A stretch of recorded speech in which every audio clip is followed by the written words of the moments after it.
Okay, y'all, we're back.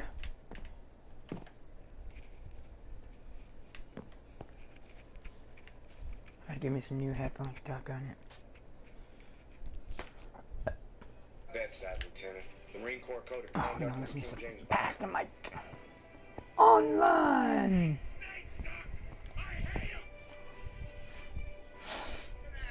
the Christian Lord guide my hand against your Roman popery. Have me some vegetables today and some macaroni. Oh. But they'll never take Out of freedom! freedom. Out of freedom! We're on a mission from God. Wanna know what You that want answers? The truth. from? You can't handle the truth. Maybe we should chug on over to Mamby-Pamby land, where maybe we can find some self-confidence for you, you jackwagon. Coming to you live from his padded cell high atop Bethel Church, the most heralded, I haven't called most Pastor Mike in a despised while. talk show in all of human history. This is the talk show hell hates. This is Pastor Mike Online. And here we are coming to you live from our top secret broadcasting compound here at Area 52. This is the talk show Hell Hates. Let me get some lighting going here. And the more you listen, the more you know why. I don't know why I never, ever thought of this before. I guess, you know, just God says, okay, learn this today, and then like a year later, learn this, and then, you know, we're going to wait about 15 years, 20 years, and then you're going to learn this. And I have no idea why it just never clicked, but I'm watching the video that I was playing before I actually go on the air. And in that, I was at Liberty Faith Bible Church, and I was talking about DNA. And I've got to find another presentation real quick. Gotta find another, gotta find a village. Let's see here. Find it. I should be able to find it fairly quickly. If not for the fact that when for some reason Windows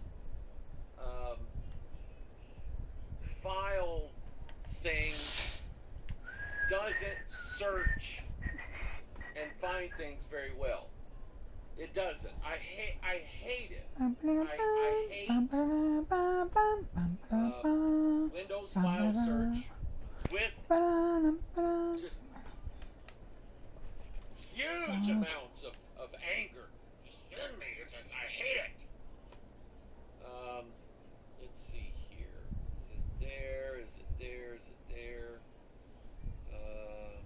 You know what? That one might come in handy, so I'll leave it there. But anyway, while I'm searching for that, let me put this up on the screen. Yeah, and I'll show you what I'm getting to. I was at this point in the presentation, and I put Genesis 2:23 and 24 on the screen, and I told everybody, count the words now that Adam spoke as translated for us in our King James Bibles. And Adam said, and you don't count those because nobody ever says, and Mike says, count these words. Nobody ever says that. You count the words that Adam said, and Adam said, boom, you start counting. This is now bone of my bones and flesh of my flesh. She shall be called woman, because she was taken out of man. Therefore shall a man leave his father and his mother, and shall cleave unto his wife, and they shall be one flesh. And you know, I always, in Sunday school classes and even in Bible college, the explanation was that they're too spiritually. And I hate their use of that word that way, spiritually. Well, that's a spiritual thing. It's not, in other words, it's not real. It's a metaphorical mind experiment, is what they mean by the word spiritual. Well, that's a spiritual application of that, but it's not real.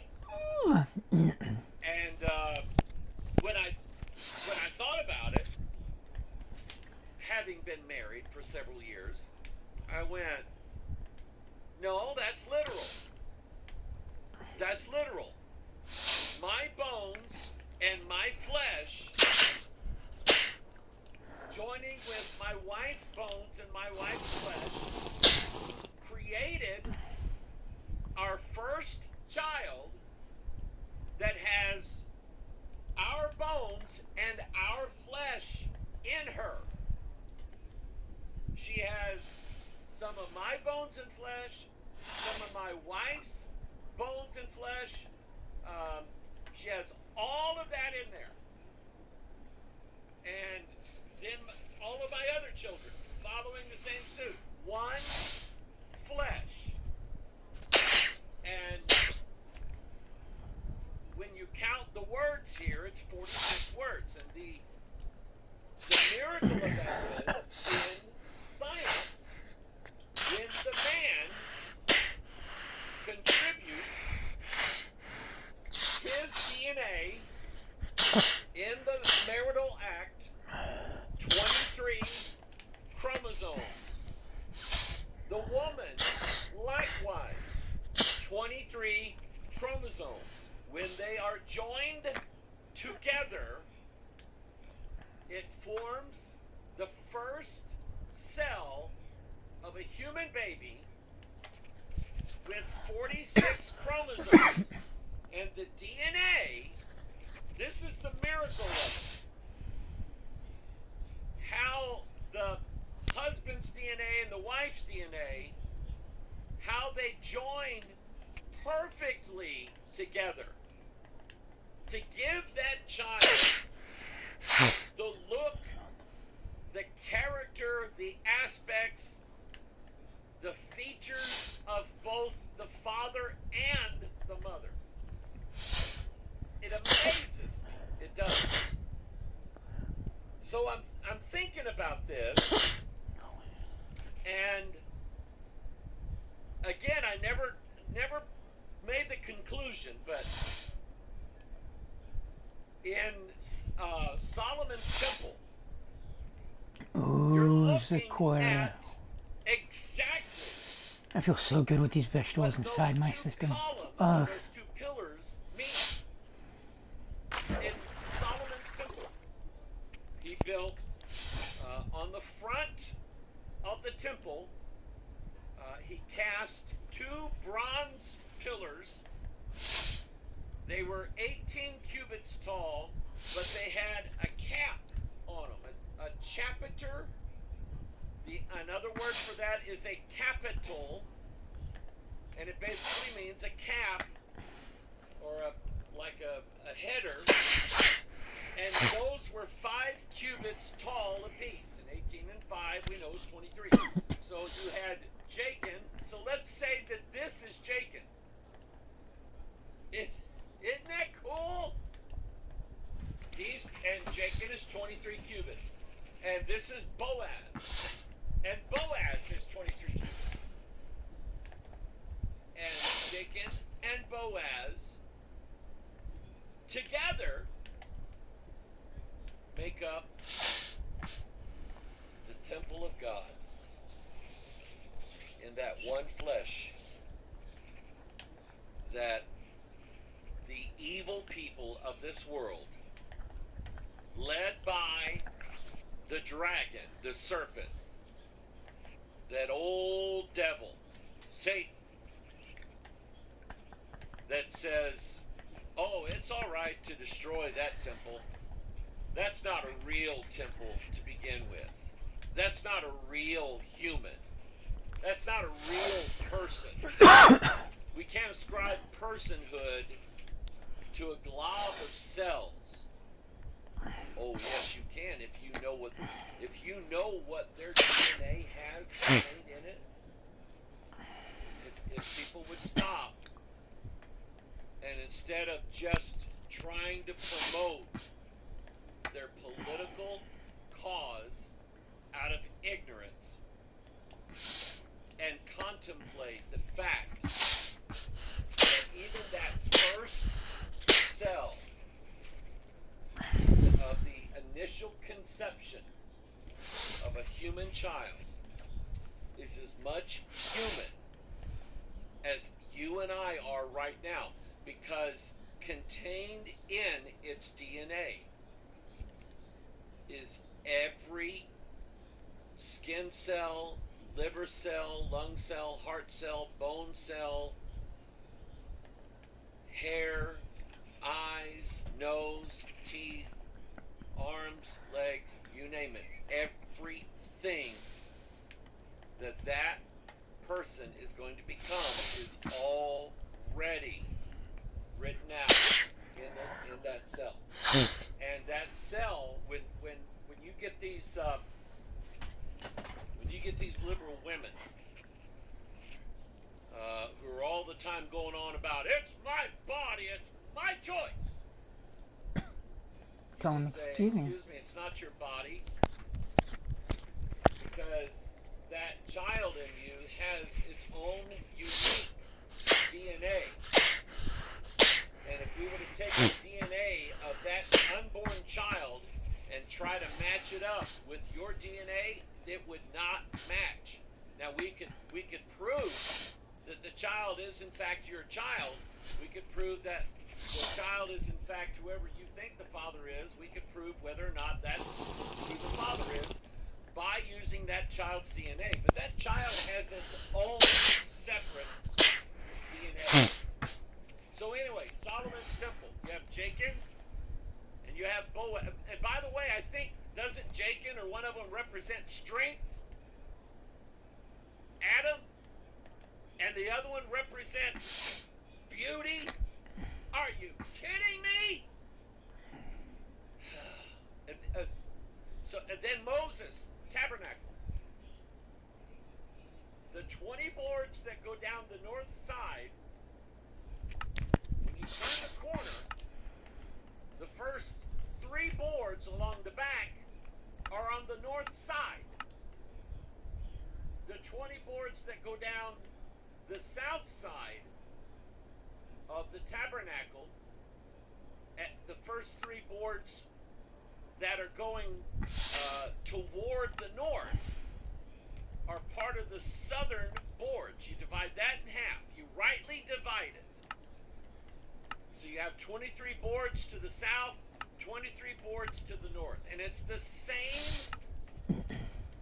same thing, same equation, same symbolism, same meaning that contained in both halves of this sanctuary, this holy place that God built. This where the You have Yep. in there the book of life, written by the hand of God, written on a scroll, and written in 22 letters because it was Hebrew, just like the 22 amino acids. And just it just stuns me. It does. I think now that's as far as I got. I don't have the New Testament, what they call Herod's temple, which was, from what I could see, was the second temple that was built after the Babylonian exile, and the Jews came back and they laid the foundation, and they had trumpets and shouting. You ought to study that if you're interested with the rapture, the translation. Study when they laid the foundation, because they blew trumpets and they shouted and all kinds of neato things happened. on that day. So anyway, study that. But I haven't got that far with it. It just hit me just a couple minutes ago. Now, what else was I going to try to find for you? I am going to bring that one up because we are going to talk about that. And let's see here. Probably, naturally, Windows won't find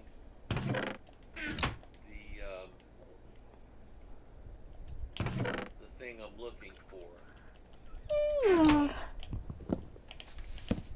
What I was going to show you, let me just try to do a Google image search and just make this simpler for ye all. Let's see here.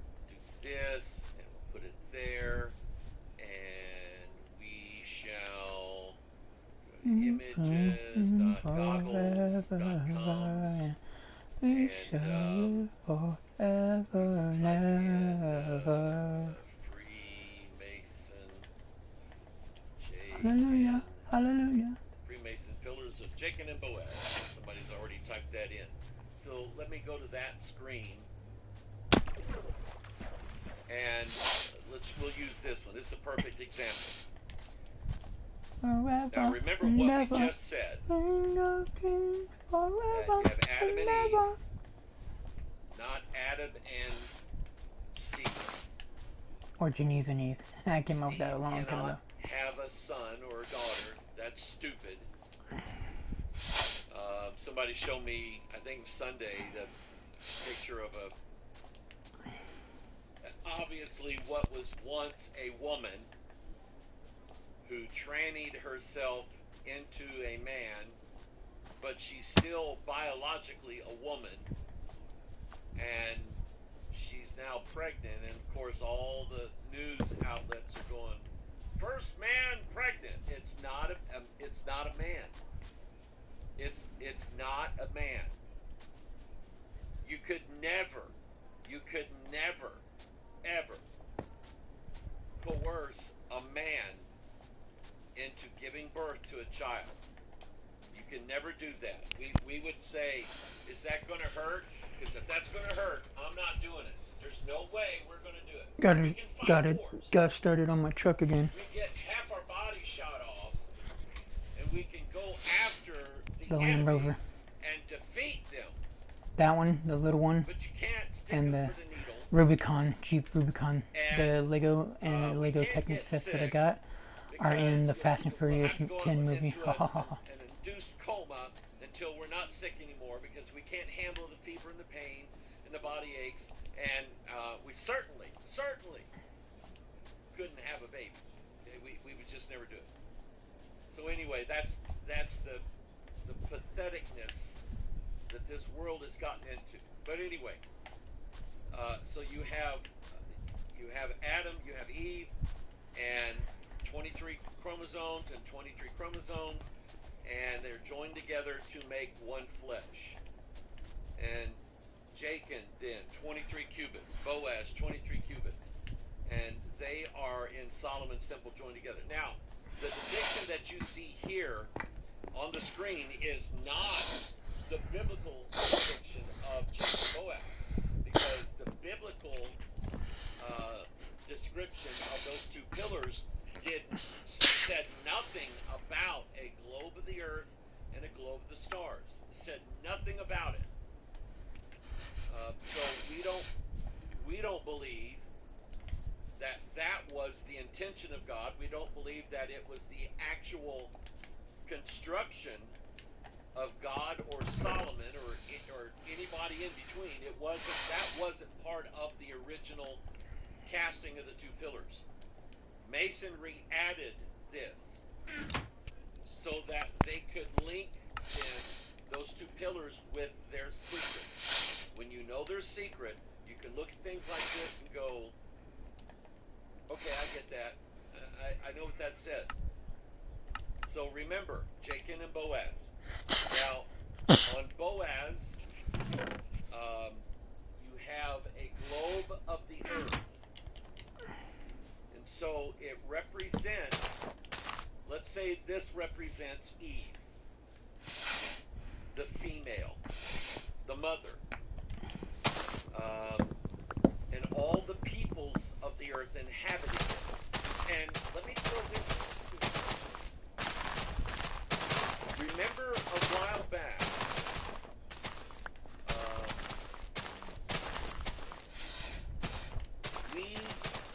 I did a study on the human soul, and we found from scriptures that the human soul is characterized as a female, a woman.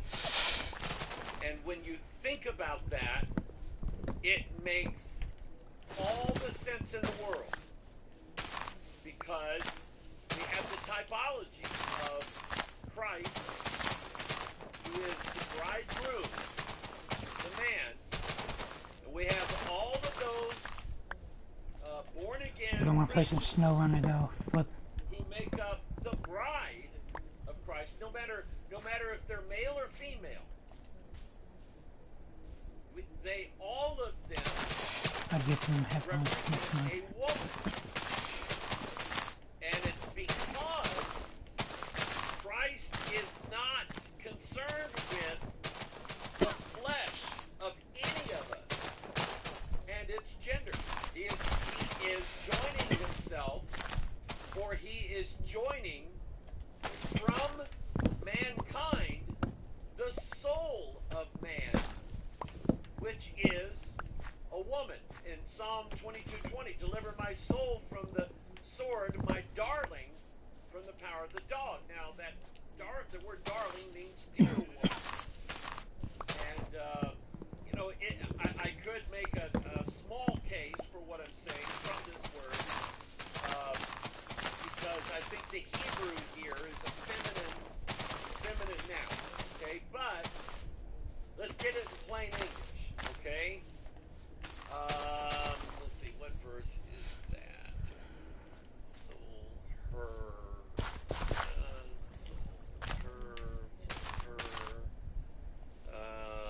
Can't remember what verse it was. Here it is, 134. My soul shall make her boast in the Lord. So, keep in mind that everybody's soul is a female, a feminine entity, a female. Okay? So when you have, in the Bible, when you have a woman, she's playing a character, she's playing a part to give us understanding of both the saved souls of the earth and the lost souls of the earth. I want to play Given some the Spider-Man name, 2 also. let's say a spirit resides over Play all some of the Spider-Man lost also. souls of the earth. We know Ephesians 2:2 says the prince of the power of the air, the spirit that now worketh in the children of disobedience. But we also have mystery, Babylon the Great, the mother of harlots and abominations of the earth. So, if we were to just take any woman out of the Bible, let's say, let's say Hannah, okay? Hannah, the mother of Samuel. Hannah, we know, was a decent woman. We also know that she was not a drunkard, and she was not a daughter of Belial, because in the case where she went with her husband Elkanah to the temple, she was praying, and Eli the priest saw her mouth moving, but no words coming out. And he's like, "Are you drunk already?" And she said to Eli, you know, don't consider thine handmaid as a daughter of Belial. So we know that she's not a drunkard, and we know she's not a daughter of Belial, which everybody who is of Mystery Babylon is a drunkard, spiritually. So, and a daughter of Belial. No doubt about it. So, then we have the evil one. Jezebel, that's an easy one. And Jezebel, who resides, let's say, the soul of, I've been watching a lot of these videos where people are going against their school board and telling them, look, you're putting pornography in the schools. You're guilty of contributing to the delinquency of minors, and you're guilty of trafficking pornography to children. You should be arrested. Why aren't you arrested now? See, I've been watching this, so that's in my mind. So let's say that all, and believe it or not, a majority so far of the videos that I've seen from this one channel, most of the school board's women. Now, you take that for whatever you want, but it's just very curious to me. And let's say that all these women now are responsible for allowing all of this LGBTQ pedo stuff to be put into these public school, elementary school libraries and read to kindergarten children. Those souls, those Jezebel souls, hate the Hannah soul. They hate, well, in the case of Hannah, Hannah's adversary was Peninnah. Peninnah was like, ha ha ha, I'm having all the babies. What are you doing? He obviously loves me when he loves you. So Peninnah was of that Babylonian soul. All right. Let's say all these school board members that are guilty of crimes and guilty of huge major sins. Jesus himself said, anybody harming one of these little ones, it's going to be better for them Millstone. that a millstone be tied to their neck, cast into the sea. And here's what's interesting. When you look in Jeremiah, that is exactly the curse that God places on Babylon. Because he says, Jeremiah wrote a book, all the evil that should come upon Babylon. And he said, when thou hast made an end of reading this book, that thou shalt bind a stone to it and cast it into the midst of the river, midst of Euphrates. Boom. That's the same as what you see in Revelation 18, I think, and the same thing that Jesus was getting at. Tie a big stone around them, cast them into the water, and they'll sink, and that's how it's going to end. So anyway, the evil souls of people all over the world, that's not just women either, but their souls are evil. The collective of all of the born again souls will make up the body of the bride of Jesus Christ. I hope that makes sense. You are a lively stone, but not your flesh. Your flesh is, leave the flesh out of it. So what's left? Your soul and your spirit. You are a lively stone. I think soul and spirit. I don't know. The people you know that are saved are lively stones. Let's say I'm a lively stone, and one of these, and God is putting us all together, and out of all of us we will be one body. And that body will be female in Christ. After this, I gotta do Dead Bachelor, Healthy Living, Country Living. Back to this. What does this mean? It is the collective souls of all of humanity that has rejected the word of the Lord. And it will be joined and married Baby, hold on to me, baby. Not just one. There's a lot of them. Because there's more than one star in the heaven. Now, and now think about what I just said. If we were to reverse this, let's say that this represents the concept of Christianity, in that God is bringing together a bride for his son. To me, that's the goal, that's the aim of everything that God does, and everything that's recorded for us in our Bible. God is searching for a woman to be his son's bride. Because remember what he said about Adam. Adam is Christ. It is not good that the man should be alone. I will make an help meet for him.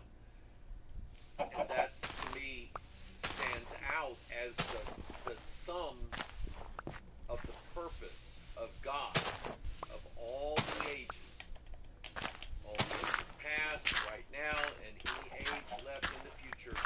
God is one person by one person building up the house of God, I need to get the seeds. body of Christ, that Christ himself will marry and join with, and the two will be one flesh. Okay? So this would be us here on the earth, and instead of all these multiple stars, we would make this the sun, because Christ is the Son of righteousness, and so he's the bride. Oh, Psalm 19. Yes, Psalm 19. Thank you, Lord, for reminding me. Oh, that. That's like a perfect illustration. Psalm 19 describes what the Son is. Their line is gone out through all the earth, and their words to the end of the world. In them hath he set a tabernacle for the Son, which is as a bridegroom coming out of his chamber. Isn't that something? That Christ is the Son, is the bridegroom. So let's say instead of stars here, we would put a sun here. And so this then would be why the two pillars are there on the front of Solomon's temple's porch. Jacob, strength, Boaz, beauty. And they're joined together to make one body.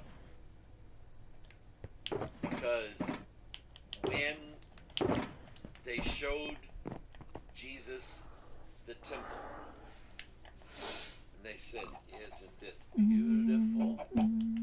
Jesus said, "Destroy this temple, and in 3 days I'll rebuild it." Get over You it. can't say that. 46 years Idiot. we were Get over building it. this. I'm gonna, you know what, I'm gonna Jesus said, "I know. give me an egg, spawn a I'm the one that made couple it that chickens. way. I'm the one that made it take that long." No, I'm talking about the temple of my what? Body? Body. Okay? In 3 days I'll rebuild it. Thank you, Lord. But now back to the masonry side of this. And the reason why, when I went into the house of the Temple Lodge, and I noticed that there were 2 spiral staircases going up. In Solomon's temple, I think there's only one. But in the house of the Temple Lodge, you go up the staircase, and you're on this platform, and then from that point, 2 staircases spiral up.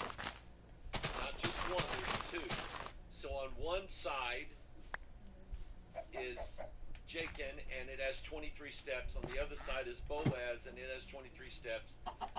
And you find out that Albert Pike, who wrote Morals and Dogma, get this now, his dead body is buried in that house of the Temple Lodge, standing straight up to represent, I don't know exactly which one he's representing, whether it's Jachin or Boaz, but there were 2 men who, I don't know what the other guy's name is, you'll have to look it up to see what kind of, whatever he brought to Freemasonry. But both of those men stand as the eternal pillars of Jachin and Boaz. I think I get this. Because while our transformation and our marriage, so to speak, is with Jesus, who is alive forevermore, both Jachin and Boaz in the house of the Temple Lodge is dead. Perpetually dead. Forever dead. Second death dead. You get what I'm saying there. So anyway, oh, praise the Lord. Now,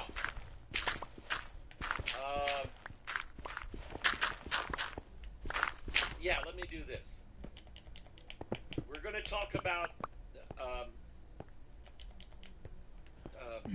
several people sent me some news out of Las Vegas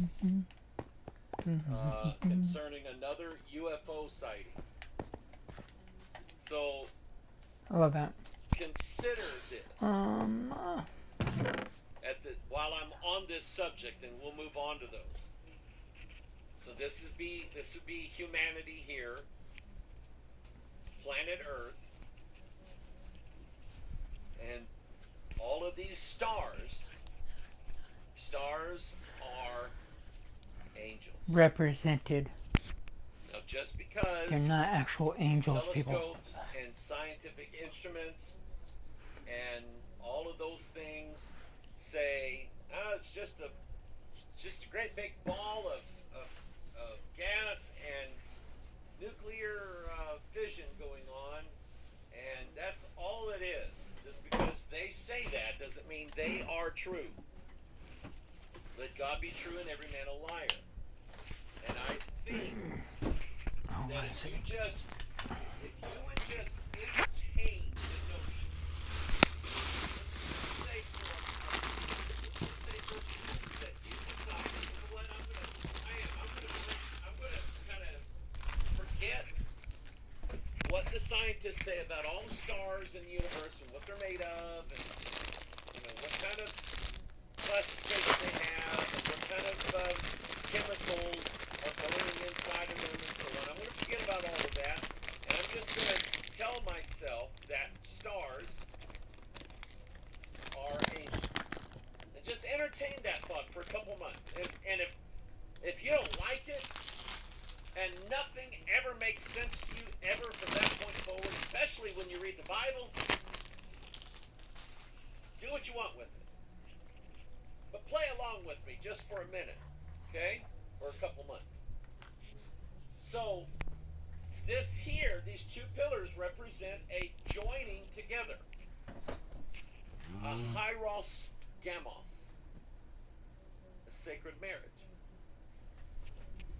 Whereby these stars, and actually in a lot of these globes, you'll see the constellations. There's even a tarot card called the High Priestess. Let's see if I can get a bigger one. There we go. Notice that she is empowered by Jachin and Boaz. Notice Jachin is white, Boaz is black. It's the joining of opposites together. All right. But let's go back here now. So let's say in this marriage, whereas in Christianity this would represent Christ, the Son, joining with all of those who are born again, past, present, future. But in this case, it's the evil stars. 1/3 of the angelic realm, which in itself is an innumerable amount. If the overall count of stars is innumerable, then 1/3 of them is just as innumerable as the overall is. So these stars now, they're going to do exactly what they did in Genesis 6. Exactly. Because stars have DNA. You don't believe that? Well, let me ask this question. Does God have DNA? Does God have DNA?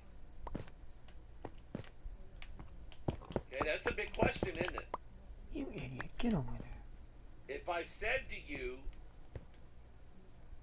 or let's say you said to me, he doesn't, then I would say to you, how then are we born again? How are we born again? From that point, you're going to have to make a decision in your own mind or try to convince me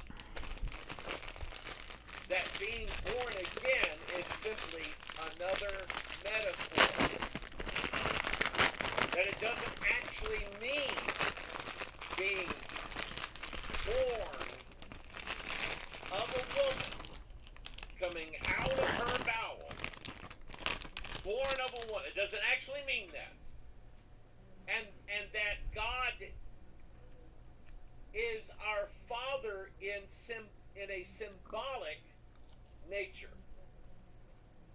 You would have to convince me of that. Because when I see 1 Peter chapter 1, verse 23, being born again, not of corruptible seed, but of incorruptible, and we know what seed is, right? We know it now. For the past 70 years, we've pretty much known what DNA is and how it works. So now we live in an age where we can't get out of it. We cannot get out of this conclusion. We cannot get out of this conclusion where Jesus taught in the parable, the good seed is the word of God. And some of it fell by the wayside, was devoured. Some of it fell upon stony ground, some upon thorny ground, some fell upon good ground, and it brought forth some 30, some 60, some 100-fold.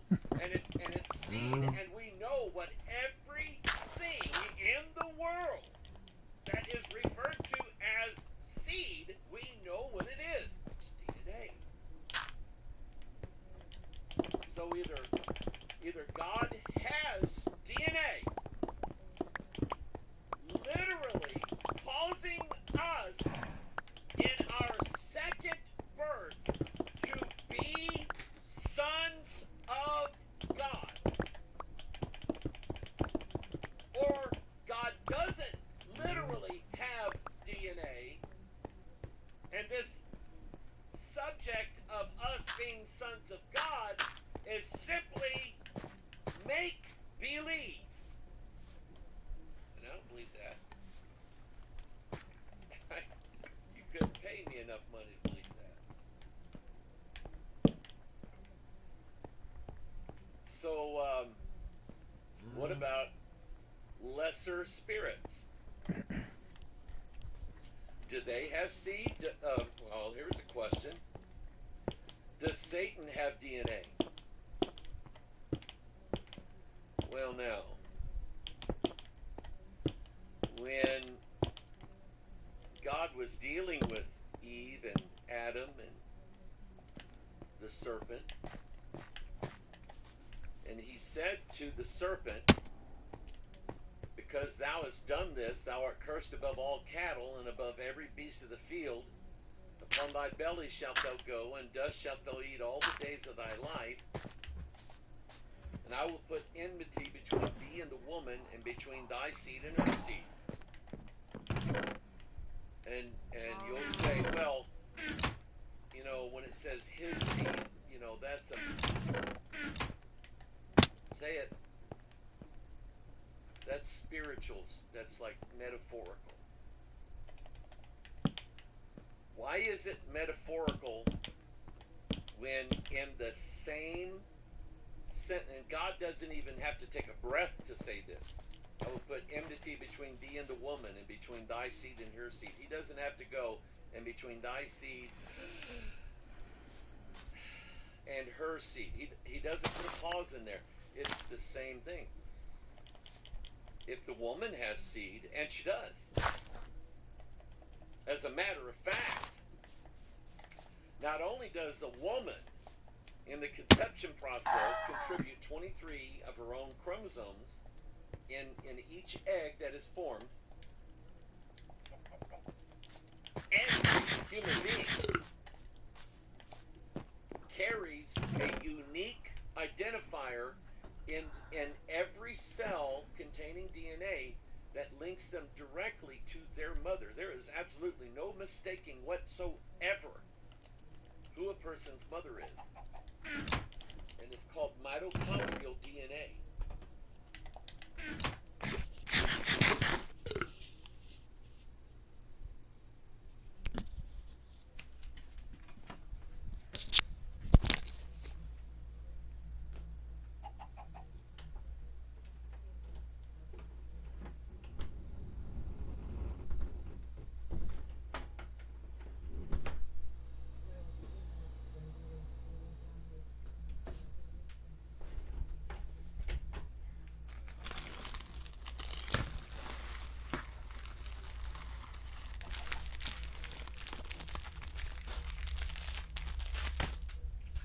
Oh, there's a be right book.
on, guys. Arrgh.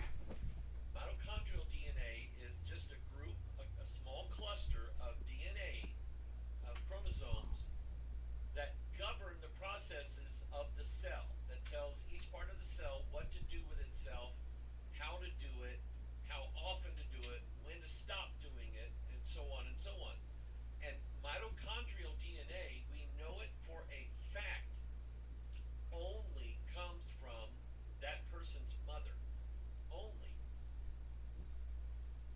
So there's no way that any person on the earth that it could ever be mistaken who his mother is. That if you just sample the mitochondrial DNA and match that up with whatever woman you think is your mother, if there's a match, that woman's your mother, and there is no doubt about it. If she's not your mother, it'll show up in that mitochondrial DNA test. I love this stuff. So when the Bible says her seed, oh, it's as literal as all get out. It's as literal as politicians are corrupt. It's that literal. Okay? So why can't the serpent seed be literal too? Well, as a matter of fact, it is. So, and I'm just running this. I know some of you have heard this, but I'm just running through this, just for somebody that I don't know, maybe you've never heard this before, and it's interesting to you, or maybe you're out there and you want a piece of me. Well, stand in line, and it's a pretty long line, so just wait, all right? Why can't the serpent seed be literal too? Well, as a matter of fact, it is. So, and I'm just running this. I know some of you have heard this, but I'm just running through this, just for somebody that I don't know, maybe you've never heard this before, and it's interesting to you, or maybe you're out there and you want a piece of me. Well, stand in line, and it's a pretty long line, so just wait, all right? Look at this. Look at this. Man became a living soul. Imagine that. When Paul's describing the resurrection, God giveth it a body as it pleased him, and to every seed his own body. That's rule number one. Rule number one. By the way, I got a new cup. Looks exactly like the old cup without the dents. Okay? I still have the old cup, and I'm going to take it like to camp coming up, and places where if it gets banged up and stuff like that, I won't care because this is brand new. But anyway, God giveth it a body as it pleased him, and to every seed his own body. So rule number one, if it has a body, a living body, then it has seed. To every seed his own body. That's rule number one. All flesh is not the same flesh. There is one kind of flesh of men, another flesh of beasts, another of fishes, and another of birds. There are also celestial what? Well, spirits don't have a body. That's in the Bible. Really, where? Where is that? Where is it? Where is it in the Bible that spirits do not have a discernible form about them? Where is that written? We have been watching way too much Casper the Friendly Ghost cartoons and ghost movies where we see, foggy apparitions of someone, and that's the mindset now of 20th and 21st century.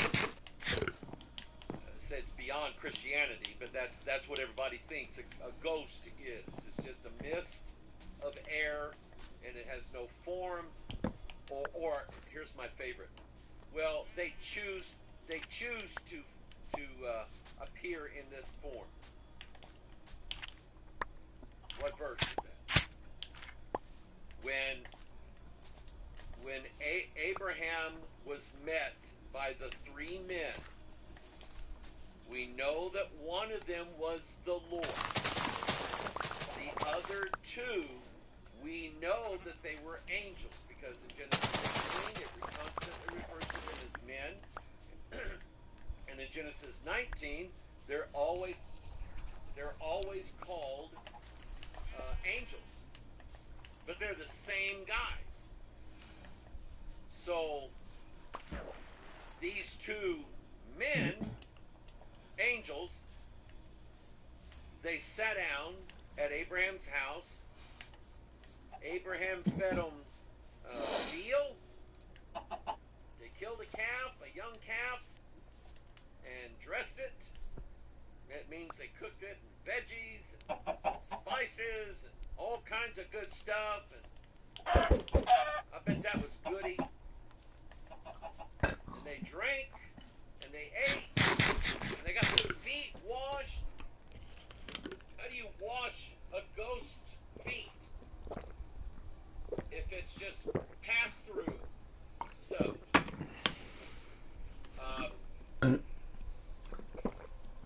For everyone looking at them and touching them and feeding them and everything else, these men were men. And then when they get to Sodom, well, you know the rest of the story on that.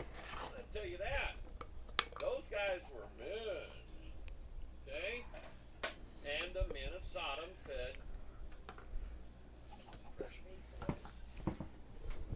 And here again, they go to Lot's house, they get their feet washed, they eat. Everything about them appears as a normal, and the Apostle Paul himself told us to be careful to entertain strangers, for we could be entertaining angels. How? Unaware. That means they could appear as men so good we would not know that they were angels. That's so. Celestial bodies. Remember the rule on bodies? The Apostle Paul we would not know that they were angels. That's so. Celestial bodies. Remember the rule on bodies? To every seed his own body. Celestial bodies, bodies terrestrial. So, bodies terrestrial. Oh, you can't see that, can you? Now you can see it. We do that again. Celestial bodies, bodies terrestrial. To every seed his own body. Celestial bodies have seed. Seed of the serpent, seed of the woman. So now, seed of the woman, seed of sons of God, joined together, which is what this symbol means, and this symbol means, and you got a book here, don't you? And that's something. This symbol means, and look at the pyramid. The pyramid has 1, 2, 3, 4 sides on it, and it represents, and it's made out of brick, which is clay, which is us. But there is this other entity. It is ether. And ether simply means from space. And they are joined together. square and compass. Albert Pike said that the square takes on the shape of a female and represents the plane of the earth. The compass represents the male, the That's shape beautiful. of a That male, yummy stuff. and it represents the circle of the sky. We see the half circle of it at night and the half circle of it at day. And so the compass draws that out, so that represents the heavens. Notice that they are united together to form the letter G. I'm pretty sure there's got to be a Sesame Street episode and an Electric Company episode that probably deals close with this. I don't know. I'm just guessing here. But anyway, that's what all of this means. Okay, look at this one. This is the two sphinxes that are out in front of the Masonic House of the Temple Lodge. This sphinx has its eyes open. This one has its eyes closed. What does that mean? It's seeing blind. It's an opposite. They're polar opposites to each other. One can see, one cannot see. And just anything like that. Now, let's get to what I really wanted to talk about today. And you know, I've got some. I gotta give me show a video if I can. Yeah, let me do this one. Now, for YouTube, this is. I'm not claiming any copyright notice on this. This is fair use. I'm using it to give commentary and or educational enlightenment about. And if you look on the screen here, you'll see George Knapp. George Knapp is the premier journalist dealing with UFOs in the United States. I mean, this guy. I mean, this is who Bob Lazar went to. George Knapp has investigated probably thousands of UFO stories. He wrote part of the book on the Skinwalker Ranch. I mean, it's everything. But this story came out 15 hours ago, yesterday, last night. Las Vegas family claims to see aliens after several report something falling from the sky. It is a police call everybody will be talking about. Thanks for joining us here at 6 o'clock. I'm Denise Valdez. I'm Brian Loftus. The family says something crashed into their backyard, prompting them to call 911, saying they saw creatures walking around. Our agents now investigators digging into this for weeks now. Tonight, our David Sharns with the video you will only see on 8 News Now. David? Right, Denise, sources telling the News Now investigators that several agencies believe something landed or crashed. Whether it was non-humans or not, it certainly scared the people living on this property. Now, before we show you that video, listen to their call for help. There's like an 8-foot person beside it, and another one beside it, and it has two guys that are looking at us, and it's still there. That's creepy. Okay, where is this on your property? In my backyard. I swear to God, this is not a joke. This is actually we terrified us. So there's two people or two subjects that are in your backyard? Correct, and they're very large. They're like 8 foot, 9 feet, 10 foot. I don't know. They look like aliens to us. Big eyes. They have big eyes. Like I can't explain it. And big mouth. How many? Shiny eyes and they're not human. 100% they're not human. Well, the 8 News Now investigators obtaining video as officers then responded to the call you just heard. You'll see the officers also saw something in the sky that night, but the big question is, what was it, and is it all connected? It's It's almost midnight on May 1st when a Las Vegas Metro police officer's body cam catches this. Something flashing low in the sky. 911 emergency. Minutes later, There's like an 8-foot person beside it, and another one beside it, and it has big eyes and looking at us, and it's still there. someone calls 911 reporting two large figures in their backyard. No, I'm still nervous right now. The 8 News Now investigators obtaining another officer's video as he's sent to the Northwest Valley home. I have butterflies, bro. I really saw the shooting stars, and these people said there's aliens in their backyard. By now, it's more than an hour after that bright light. Officers meeting up with the caller and his family. What'd you see? It was like a big creature. A big creature? Yeah, like around 10 feet tall. I'm not going to BS you guys. One of my partners said they saw something fall out of the sky too, so that's why I'm kind of curious. Did you see anything land in your backyard? Or? They see like a big, that's what they say. They see like a big something with light. What I saw right now, I do believe in it. Police walk into the backyard to investigate, but Metro blacked out that part of the video because it's considered private property. It's clear they're taking this call seriously. Hey, this might sound like a really dumb question, but did you guys see anything fall out of the sky? Asking others what they saw. I would normally discount it as nothing. However, seeing as one of my partners said they saw it too, only reason I'm actually investigating it further.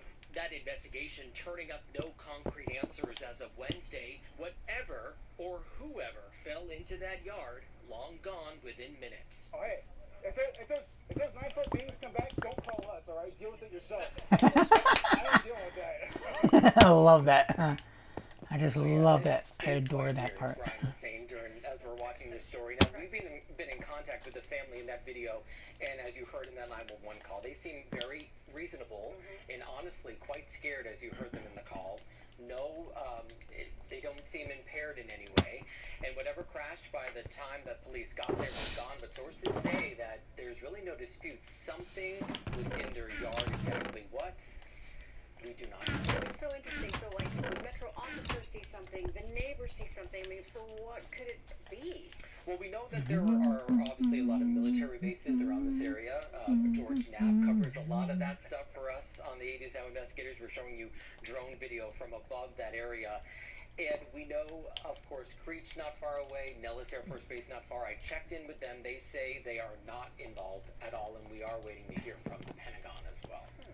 And you talked to these people. It seemed completely legitimate to you, and do you have any personal thoughts on maybe what it was? Right. So it seems from talking to our sources that something happened. There was obviously some flash in the sky. A lot of people saw it that night on the night of April 30th, early in the morning on May 1st. Did that exact thing land in their yard? I don't know. But these people said they saw some SUV circling the area. Could this have been some piece of equipment that malfunctioned? Maybe they saw something and then someone came. I can't believe we're talking about this. Right. Someone came and retrieved it from the backyard in the SUV. We don't know. This all comes as a former high-level intelligence officer, an air veteran, was on News Nation talking about how there is a program where the government collects some unidentified objects. So this might be that. We just don't know. We're going to work to find out, though. And no substances. They were looking with clear eyes. Very interesting. Not big buggy eyes, though. This is really unique. Thank you, David. All right. I gotta now- listen to that one more time. I love that. Military bases around this area. George Knapp covers a lot of that. Or whoever fell into that yard, long gone within minutes. Oh, hey, if those 9-foot beings come back, don't call us, all right? Deal with it yourself. I love I'm that. dealing with that. I love that. So yeah, this is quite weird, Brian was saying as we're watching this story. Now, we've been in contact with the family in that video, and as you heard in that 911 call, they seem very reasonable and honestly quite scared as you heard them in the call. No, they don't seem impaired in any way, and whatever crashed by the time that police got there was gone, but sources say that there's really no dispute. Something was in their yard. Exactly what? We do not know. I mean, it's so interesting. So, like, the Metro officer sees something, the neighbor sees something. I mean, so what could it be? Well, we know that there are obviously a lot of military bases around this area. George Knapp covers a lot of that stuff for us on the 80s Now Investigators. We're showing you drone video from above that area.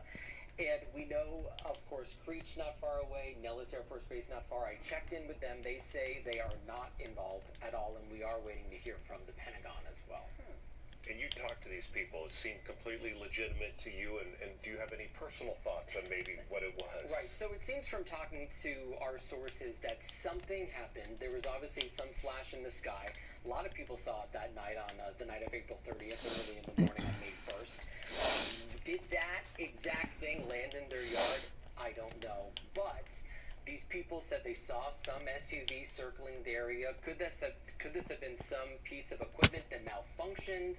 Maybe they saw something and then someone came. I can't believe we're talking about this. Right. Someone came and retrieved it from the backyard in the SUV. We don't know. This all comes as a former high-level intelligence officer, Air veteran, was on News Nation talking about how there is a program where the government collects some unidentified objects. So this could be that. We just don't know. We're going to wait to find out, though. And no substances. They were looking with clear eyes.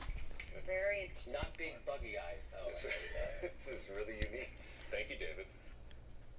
All right, now let me show you. Let's see here. Let me put this up on the screen for ye. This is from April of this year, April 27th. UFO programs retrieving and analyzing crash material have come forward to spill their secrets to senior members of Congress. Now, we just saw, this story that you just saw, the video, this happened last night. You saw and heard the 911 call, and I'm sure that around the country, these 911 call centers get some of the dumbest calls in the world. Yeah, I got a Bigfoot out here in my backyard. I got him tied up. Yeah, me and my friends was out here drinking. We've been drinking probably 6 hours, and this thing come up. I'm sure they get that stuff all the time. But then you have the corroboration of at exactly that same time, a policeman on patrol in that area is talking to someone, and his body cam captures this thing going down. That's coincidental, but I don't believe it's accidental. I think they are correlated with each other. I think the officer saw, and his body cam, thank God for body cams now, and his body cam captured this thing falling down from the sky, and then shortly after that you have the 911 call of the family reporting, hey, this thing fell out of the sky into our backyard, and there's 2 great big tall alien looking things with big eyes and huge mouths, and we are freaking out. Send somebody out here now. And I think at the end of that story, didn't they say that law enforcement had been out or something like that to retrieve it, or not law enforcement, but somebody came out to retrieve whatever there was left over in the backyard. And here you have Daniel Sheehan. Now, Daniel Sheehan is an interesting guy for me. He is on my radar from several different perspectives. Number one, he is a Supreme Court lawyer, meaning that he is authorized to argue cases before the Supreme Court. Not every lawyer can do that, and he has already done that. He was, I think, Sheehan was part of the Watergate thing back in the early 70s with Nixon. Sheehan also argued before the Supreme Court on journalist absolute right to protect their sources, because apparently a law enforcement agency was trying to get after some reporters, demanding that they turn over their sources. The reporters didn't want to do it, and so the cops threw them in jail, for hindering the prosecution or whatever. And it went to the Supreme Court, and Sheehan effectively argued the case that these journalists have a right to protect their sources, and they don't have to reveal them in most cases to any law enforcement, and they won that case. So that's part of it. In other words, he's a very intelligent man, very well-spoken man, very analytical man. Not somebody given to wild speculation. Number two, he is a Roman Catholic, very devout, dedicated Roman Catholic, and at one time he was attending Jesuit training school. He was going to be a Jesuit priest. But I don't know exactly what happened, but he got married. So you can't be a Jesuit. But anyway, however, he still has very high connections with the Jesuit order. That is what makes me also interested in him. As part of his connections with the Jesuit order, and the fact that he has done legal work for the Vatican, for the Jesuit order, they knew what he wanted. They allowed him to go into the Vatican archives and look for any kind of documents, books, or anything like that relating to UFOs. He was not allowed to take in any photograph material. He was allowed to take in a little notepad and a pencil to make notes, but he couldn't take the notes with him. He had to leave the notes there.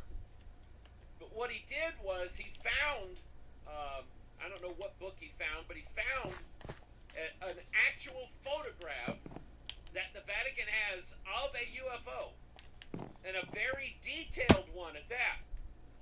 And he was able to sketch that not on the paper of the notepad that he had. Oh, I want to do this. I don't remember how he did it. He may have turned it over and sketched it on the back of the back page of it. And so when they said, let us see your notepad, and they flipped through it, didn't see anything, they said, okay, here you go. And he is a big believer in UFOs. He may have had encounters, I don't know. Number three, he is the lawyer that, what's his name? The guy that led the Disclosure Project. Stephen Greer, baby. And brought out all of these NASA, ex-military, government contractor men that had stories that they were swearing they would testify before Congress. This is what we saw, this is what we heard, this is what we experienced, so on and so on, and we're willing to swear an oath and testify to Congress under penalty of prison that we're telling the truth. And Daniel Sheehan was the attorney that promised these guys that if the government tried to go after them for violating their national secrets oath or their security oath, that Sheehan would defend them, because this UFO thing is not covered under that, because the programs that the government runs to investigate UFOs are all off the books and supposedly don't even exist. And so Sheehan says, if they try to take away your pension or whatever, I guarantee you I can get you off of those charges. I guarantee it. So that's how they all came forward. So here's what Sheehan said. Lawyer Daniel Sheehan said he's in contact with at least 6 former government officials or military contractors who say they worked on UFO programs. The whistleblowers claim they worked on Roswell-style UFO crash retrieval and reverse engineering programs and have spoken to members of Congress. The attorney is launching a watchdog charity pushing for greater government transparency on UFOs. Now, here's another story. Pentagon UFO chief says UFO mothership possibly in our solar system. Sean Kirkpatrick, director of the Pentagon's All-Domain Anomaly Resolution Office, wrote in a research report that an artificial interstellar object could potentially be a parent craft that releases many small probes during its close passage to the Earth on operational construct, an operational construct not too dissimilar from NASA missions, according to the Military Times. Now, there is another video that, while I have time, I want to show you. Let me see if I can find it. It would be, yeah, here we go. Let me get rid of this, and let's see here. This one. Here we go. Yesterday, for example, a former Air Force officer who worked for years in military intelligence came forward as a whistleblower to reveal that the U.S. government has physical evidence of crashed non-human-made aircraft, as well as the bodies of the pilots who flew those aircraft. The Pentagon has spent decades studying these otherworldly remains in order to build more technologically advanced weapons systems. Okay, that's what the former intel officer revealed, and it was clear he was telling the truth. In other words, UFOs are actually real, and apparently so is extraterrestrial life. Now we know. In a normal country, this news would qualify as a bombshell, the story of the millennium. But in our country, it doesn't. The whistleblower's account ran on a technology website called The Debrief, which you've probably never heard of. The Washington Post had that story, but decided not to run it. The New York Times, meanwhile, pretended it never happened. On the front page of the New York Times website this morning, there were 5 stories about Ukraine, as well as 4 stories apiece about Donald Trump, trans people, and climate change, the usual lineup. There was nothing at all about how the alien species is flying hypersonic aircraft over. Not one. All right. So, excuse me. Let's bring some Bible in. Jar Jar Binks. That was so hilarious. It's just me. Why is it now that all of a sudden we have story after story after story, not from the general public, not from some very, very doubtful alleged eyewitness. There were some books that came out in the 50s, after the late 40s, early 50s UFO flap, where people said that they had met aliens from the planet Venus, and they had some from the planet Mercury, and a lot of that stuff just seemed hokey. And it just, when you go back and look at it, it's almost like, well, no wonder nobody believes in them. If they read stuff like this, they would go, okay, you people are nuts. Which may have been the plan all along. It may have been the idea that we got to make anybody who says they saw a UFO, we got to make them look crazy. And so now we are still dealing with that. I deal with it. Okay, I'll be honest with you. I get, it does bother me.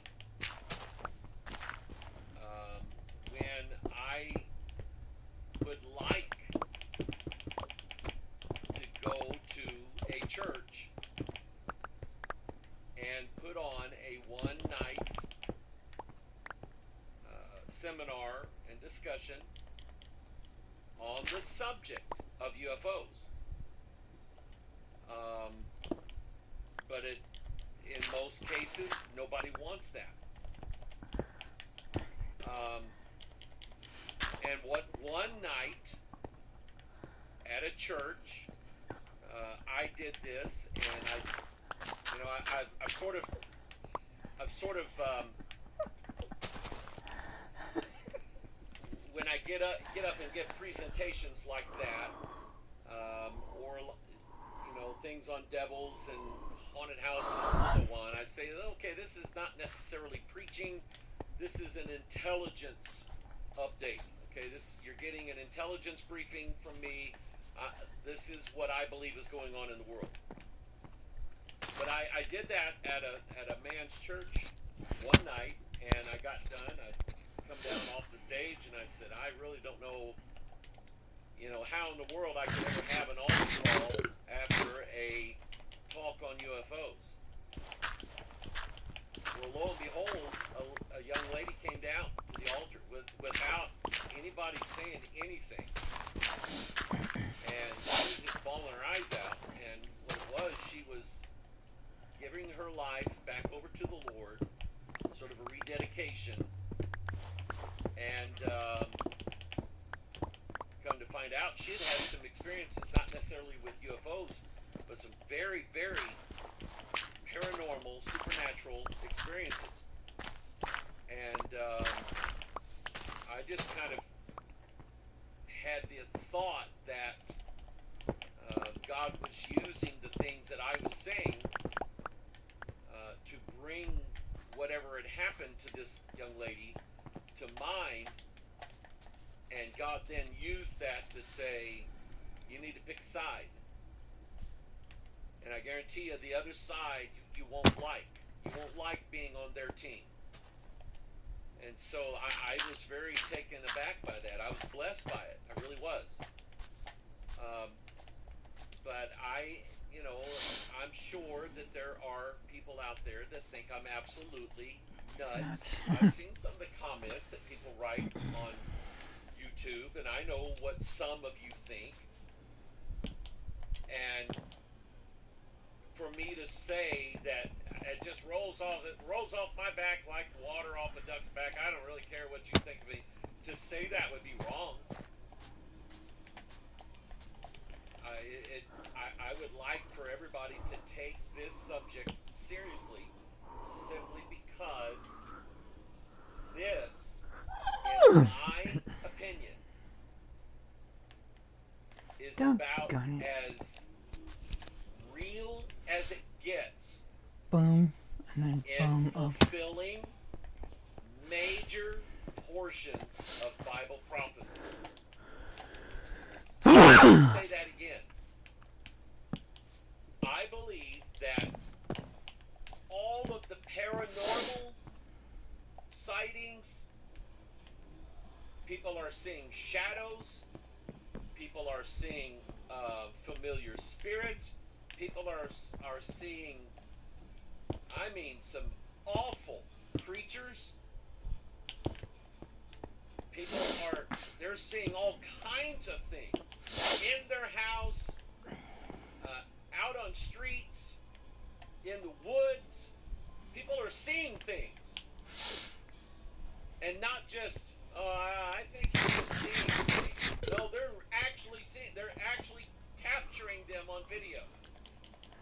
And then combine that with the sightings of, again, we're not talking about Santa Claus. No one has a Santa Claus conference where people get together by the thousands and have speakers who have written books on Santa Claus sightings all over the earth and how NASA knows about Santa Claus and That's clears because all it's the a airways story that parents tell their kids. we're not talking about that. We're talking about real people who have real experiences, and it's like you heard that cop while ago. He said, if you see it again, don't call me. And he said it laughing. He didn't want anything to do with it. Something in him was freaking him out. And he said, I don't want to, I don't want it. I don't want to know. And there are people who have had encounters that say it was the worst thing that ever happened to them in their life. They cannot get it out of their mind. It's there every day. It chases them. It follows them. It's absolutely, it's just absolutely, they don't want anything to do with it. And so I just asked the question.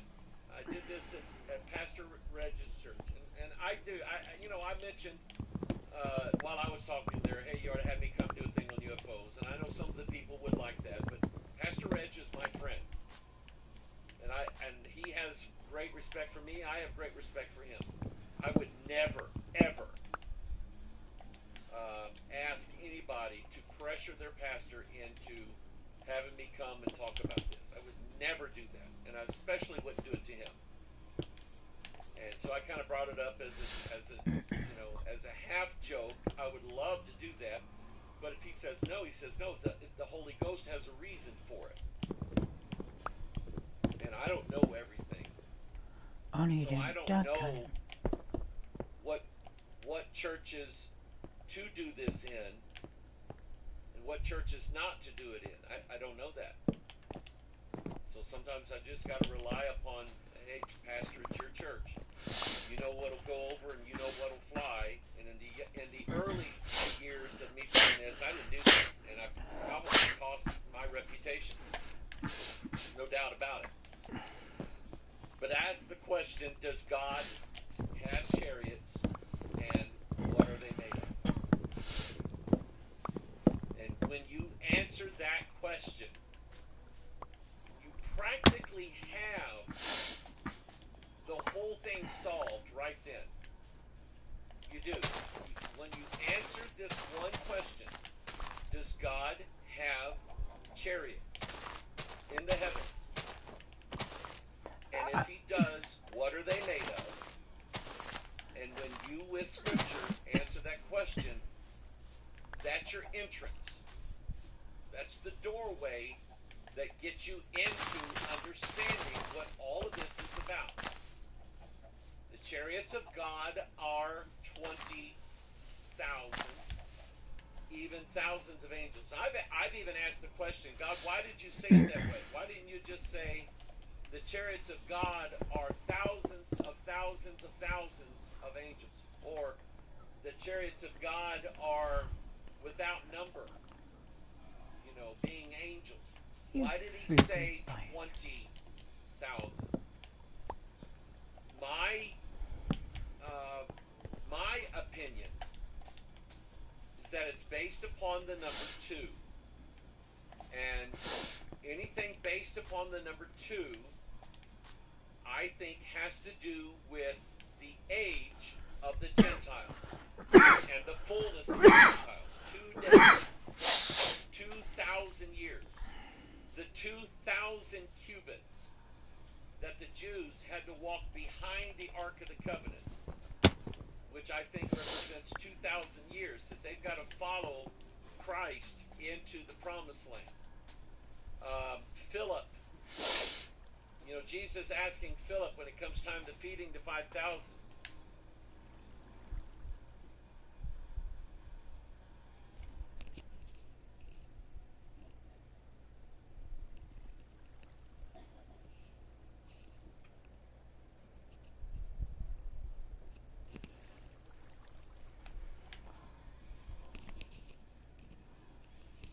Hold on, guys.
how can we feed all these people? Philip said, Lord, 200 pennyworth is insufficient.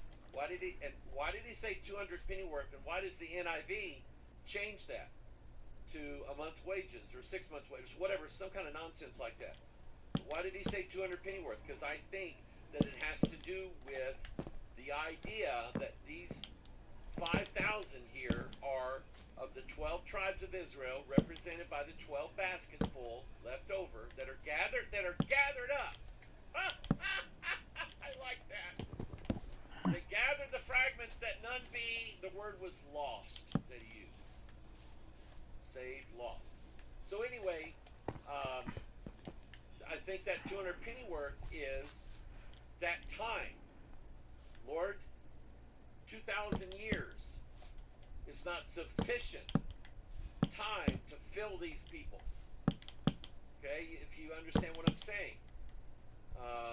But maybe 201 pennyworth is. I'm making that up, but maybe after that you'll have enough to feed them. And so Jesus feeds them. He gathers up the fragments, 12 baskets full, and so on. And there's just other things that when Joseph, Jacob's son, when he marries, he's a picture of Christ, because he's going to save his brethren. He saves his brethren exactly 22 years after they tried to have him killed, because he was 17. And the Bible says that he was 30 when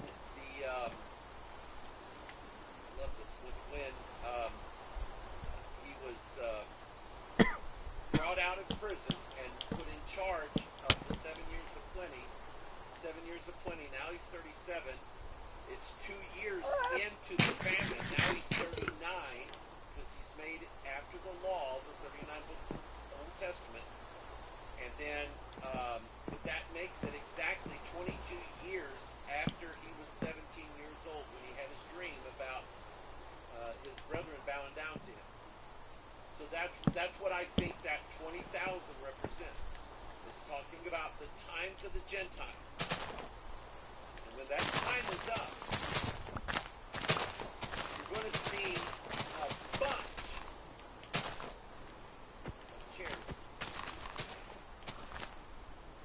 Each one of them is an angel. Now, let's look at, well, we don't have to do that. We already have the time. Let's go look at a story.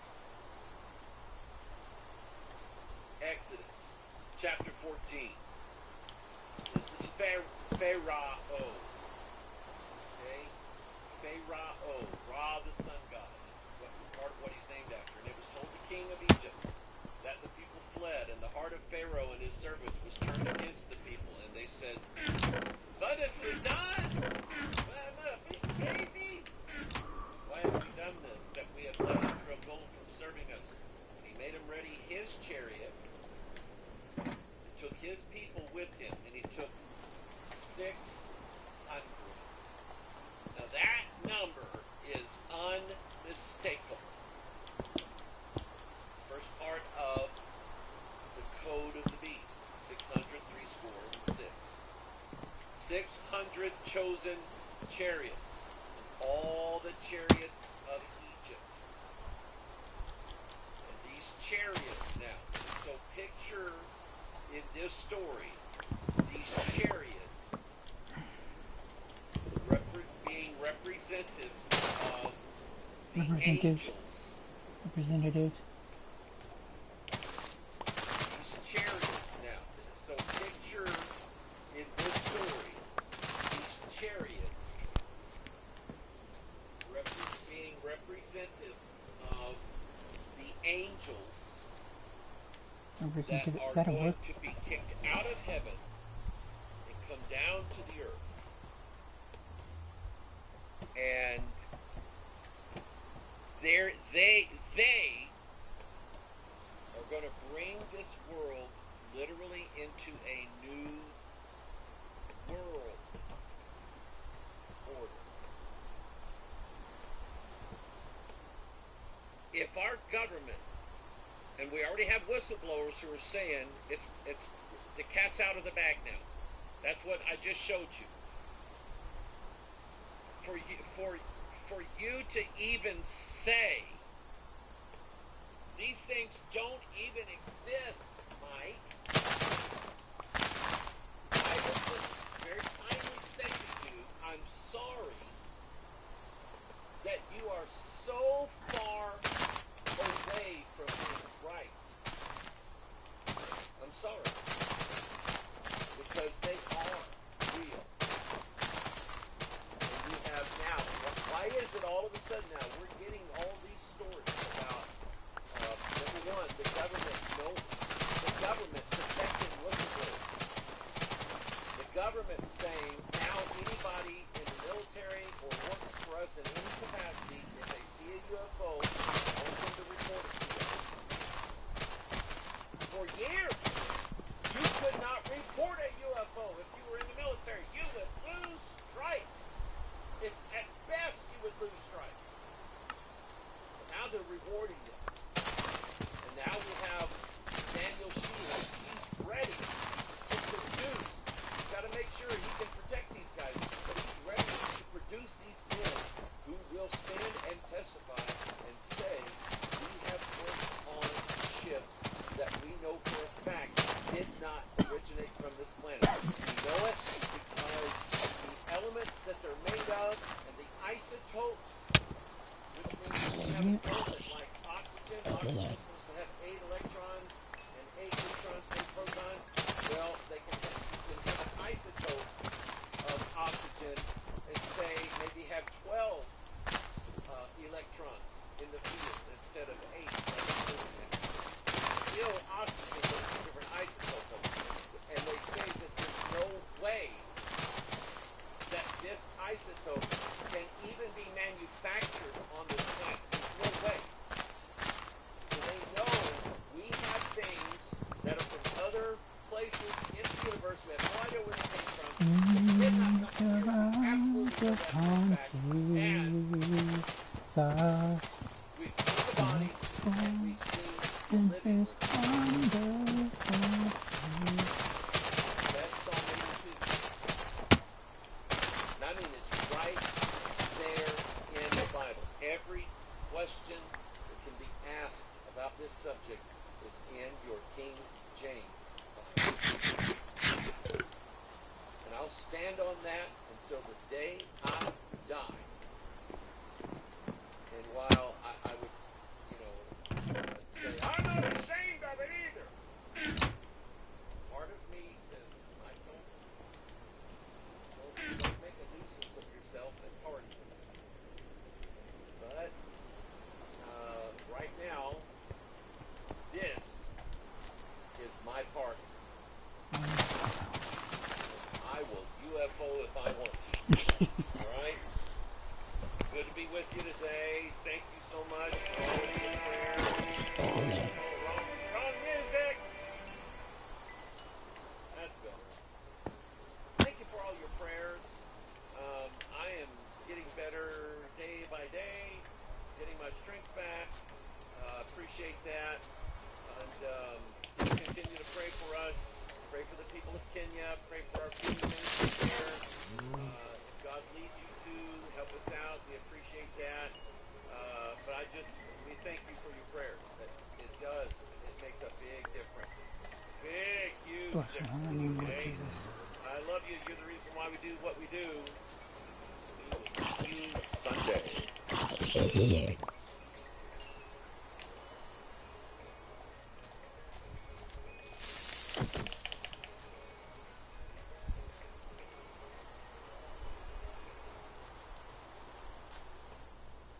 Blacked out that part of the video because it's considered private property. What's clear, they're taking this call seriously.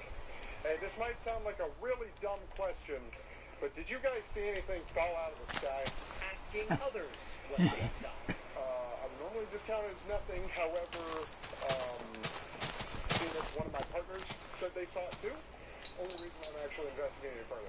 That investigation turning up no concrete answers as of Wednesday, whatever or whoever fell into that yard, long gone within minutes. Hey, if those micro beings come back, don't call us, all right? Deal with it yourself. I love I that. know that. That was perfect, dude. So yeah, this is quite weird, Brian was saying as we're watching this story. Now, we've been in contact with the family in that video, and as you heard in that 911 call, they seem very reasonable and honestly quite scared as you heard them in the call.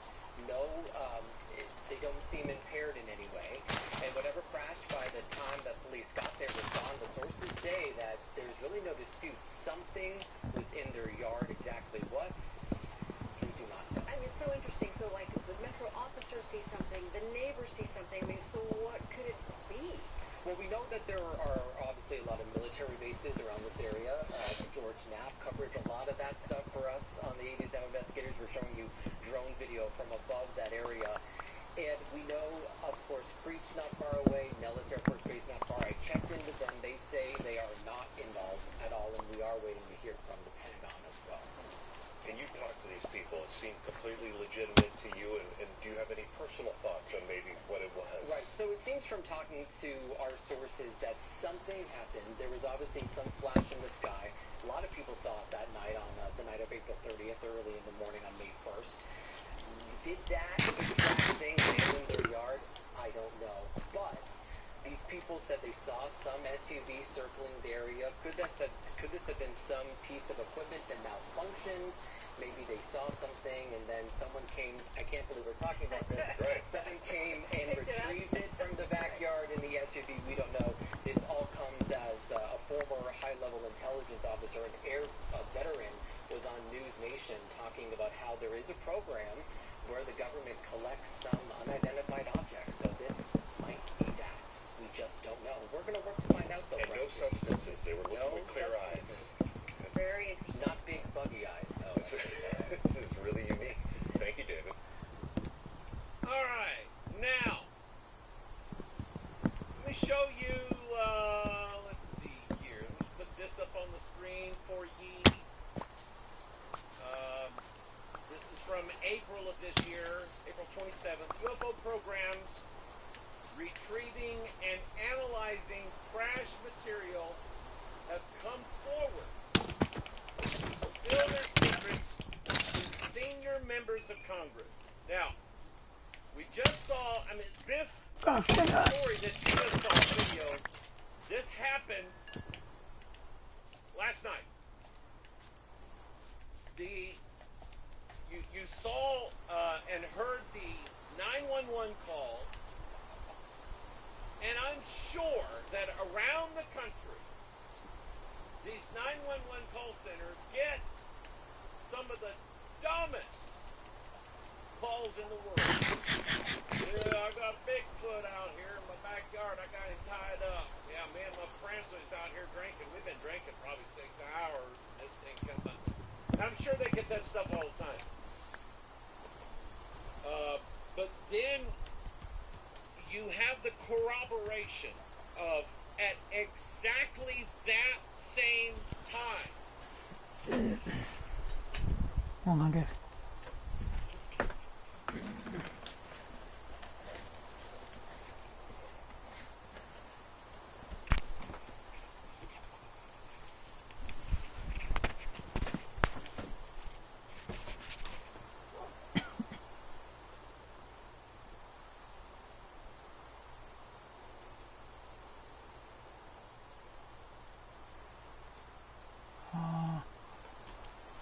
Sure. But this weird sort of way. Sure.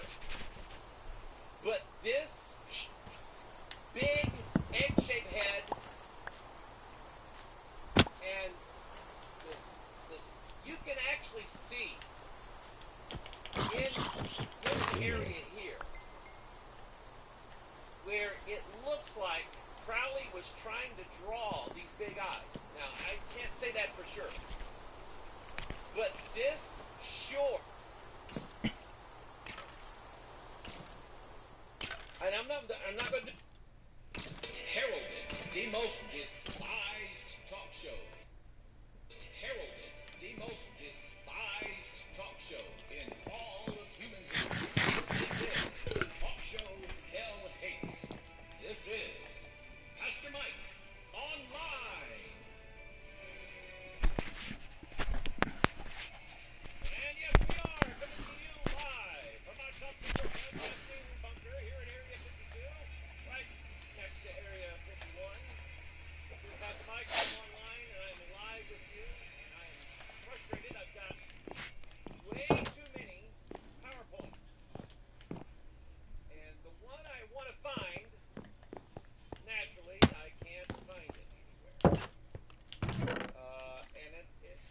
pretty relevant.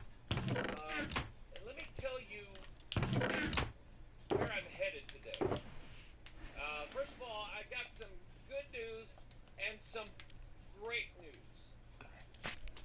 Let me give you the great news first. Oh, that was a year ago. The great news is that both right. of my granddaughters Kinda knew that. are out of the hospital. That's cool. And did I say granddaughters? Grandchildren. 'Cause one of them is a boy, and we don't mix genders in our family. But anyway, they're all out of the hospital and doing well. They ran some tests on Graceland. You know, she has cerebral palsy. She can eat by mouth, but she doesn't get the nourishment. So there's a feeding tube that goes in right by her belly button. And lately she's been tossing that back out. And it's, you know, it gets to the point where the child needs nourishment. So obviously a concern. Appreciate everybody's prayers.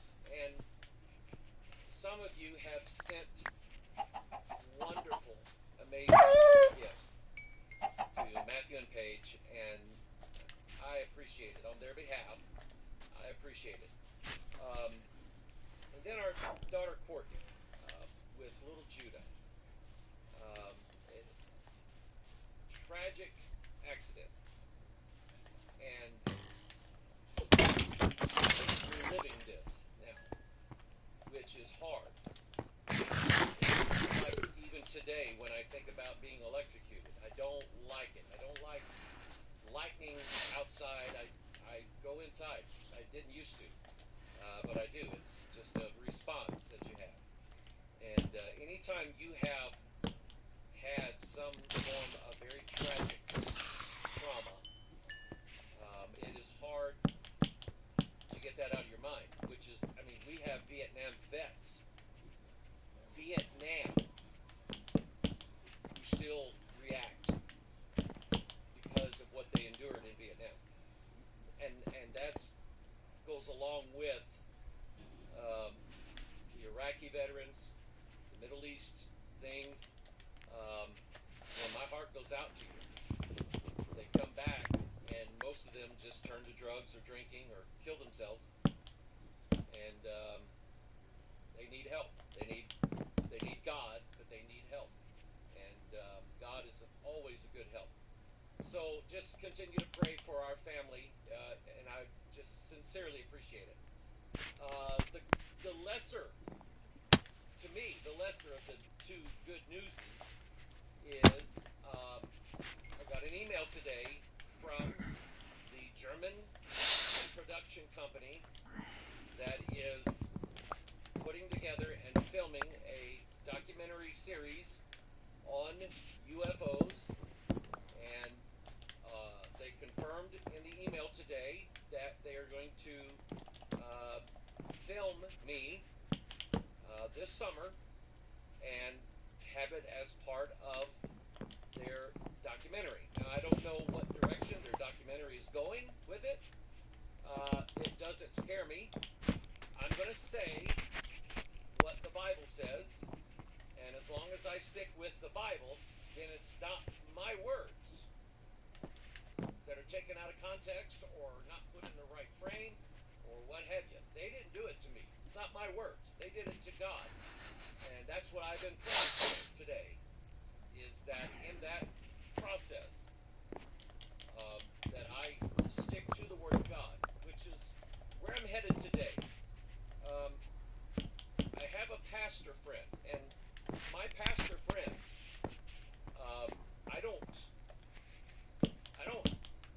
debate them. I don't argue with them. I don't get into fights with them. I don't call them heretics, even if they don't agree with me. I don't treat, if my pastor friends, men in the ministry, King James men, then I leave them alone. God's word is God's word. God will do in them what he wants. They don't belong to me. They're not my property to tell them what to believe and what not to believe. And I've had people either calling me or calling some of my pastor friends and trying to start a fight, trying to pick something between us. And I just don't take the bait, and they don't either. We don't have time for that. You don't get it. We're still not wrestling with flesh and blood. It's still not the battle of flesh and blood. It is principalities and powers, rulers of the darkness of this world, and there is a lot of darkness in this world and spiritual wickedness in some very high places. And so this particular pastor, again, he's a friend of mine, and if at the end of this broadcast, I have not succeeded in changing his mind, it doesn't matter to me. This man is still my friend. I still love him. I would let him preach here any day. Any day. But he asked when my podcast, what the link was to our programs.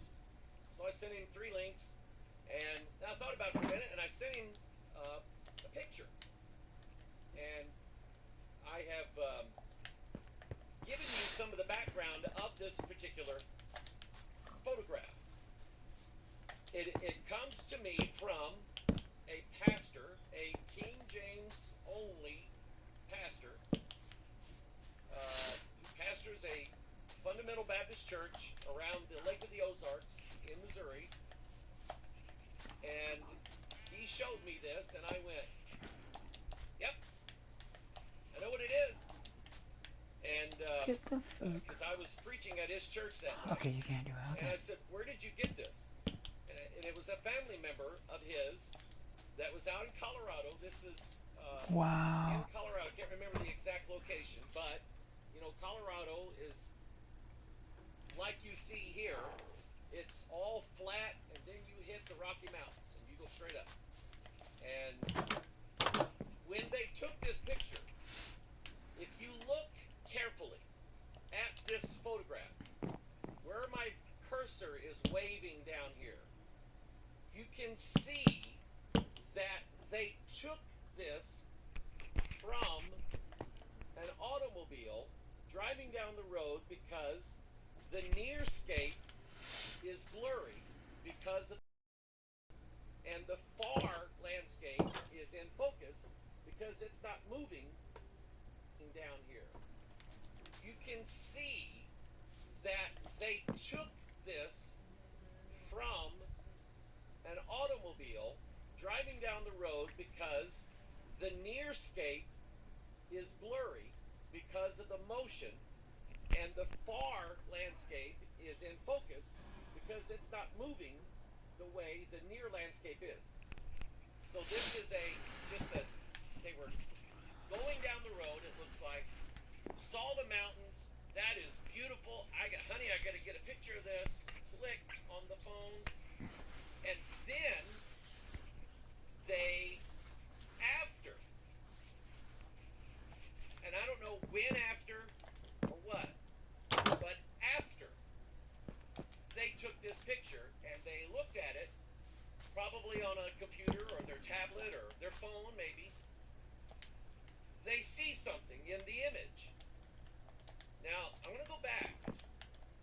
I asked a guy that visited our church here a few weeks ago, who has spent years in the military.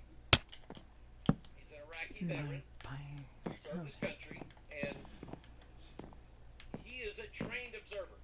And I asked him, I said, give me just a relative size of this. This thing is obviously beyond the mountains that are in the photograph.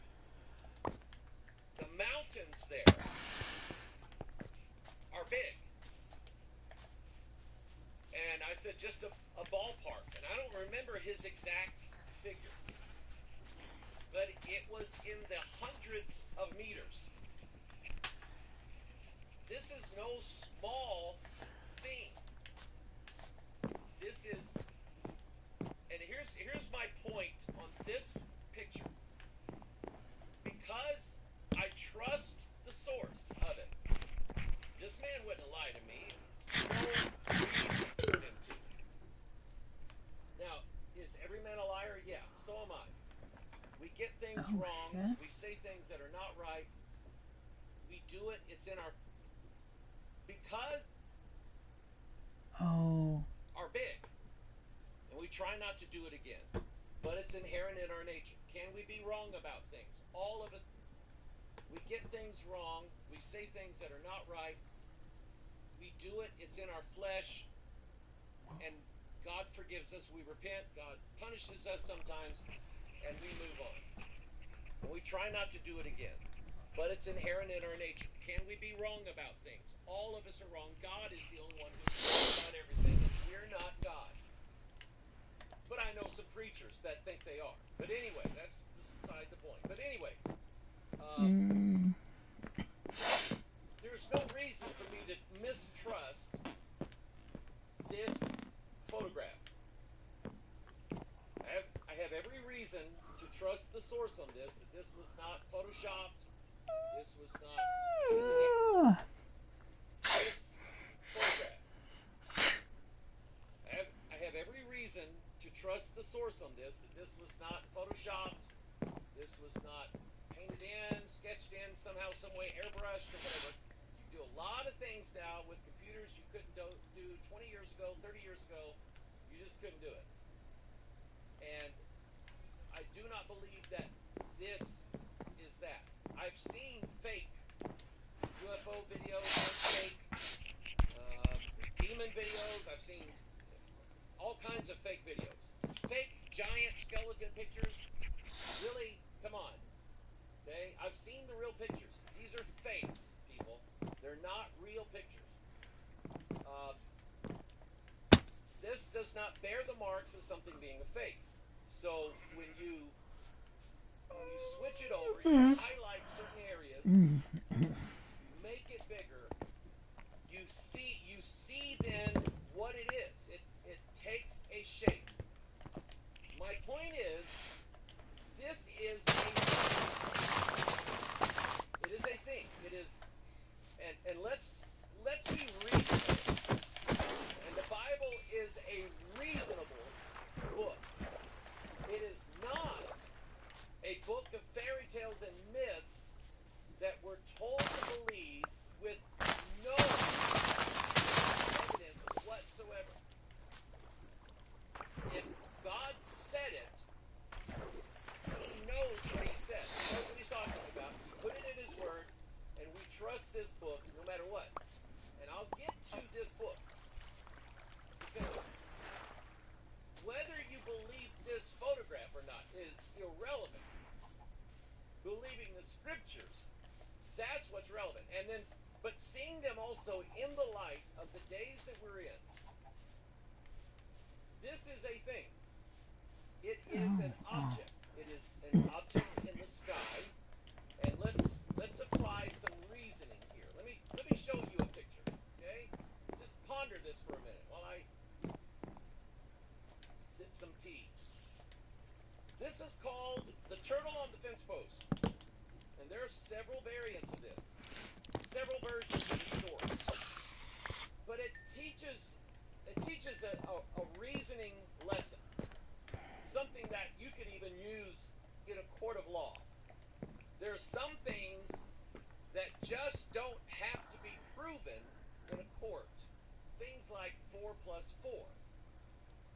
Things like if the person has 46X chromosomes, they are a genetic female. 4, 5, 6, 7, There's just some things 8. you don't have to prove in court. And the idea of a turtle on a fence post is this. When you see a turtle on a fence post, there are certain things that we just absolutely know beyond any reasonable doubt whatsoever. Number one, it didn't get there by itself. We don't argue this. We don't say, now you don't know everything. Come now, let us reason together. Okay? God, and Paul was always reasoning with people in all his letters. What shall we say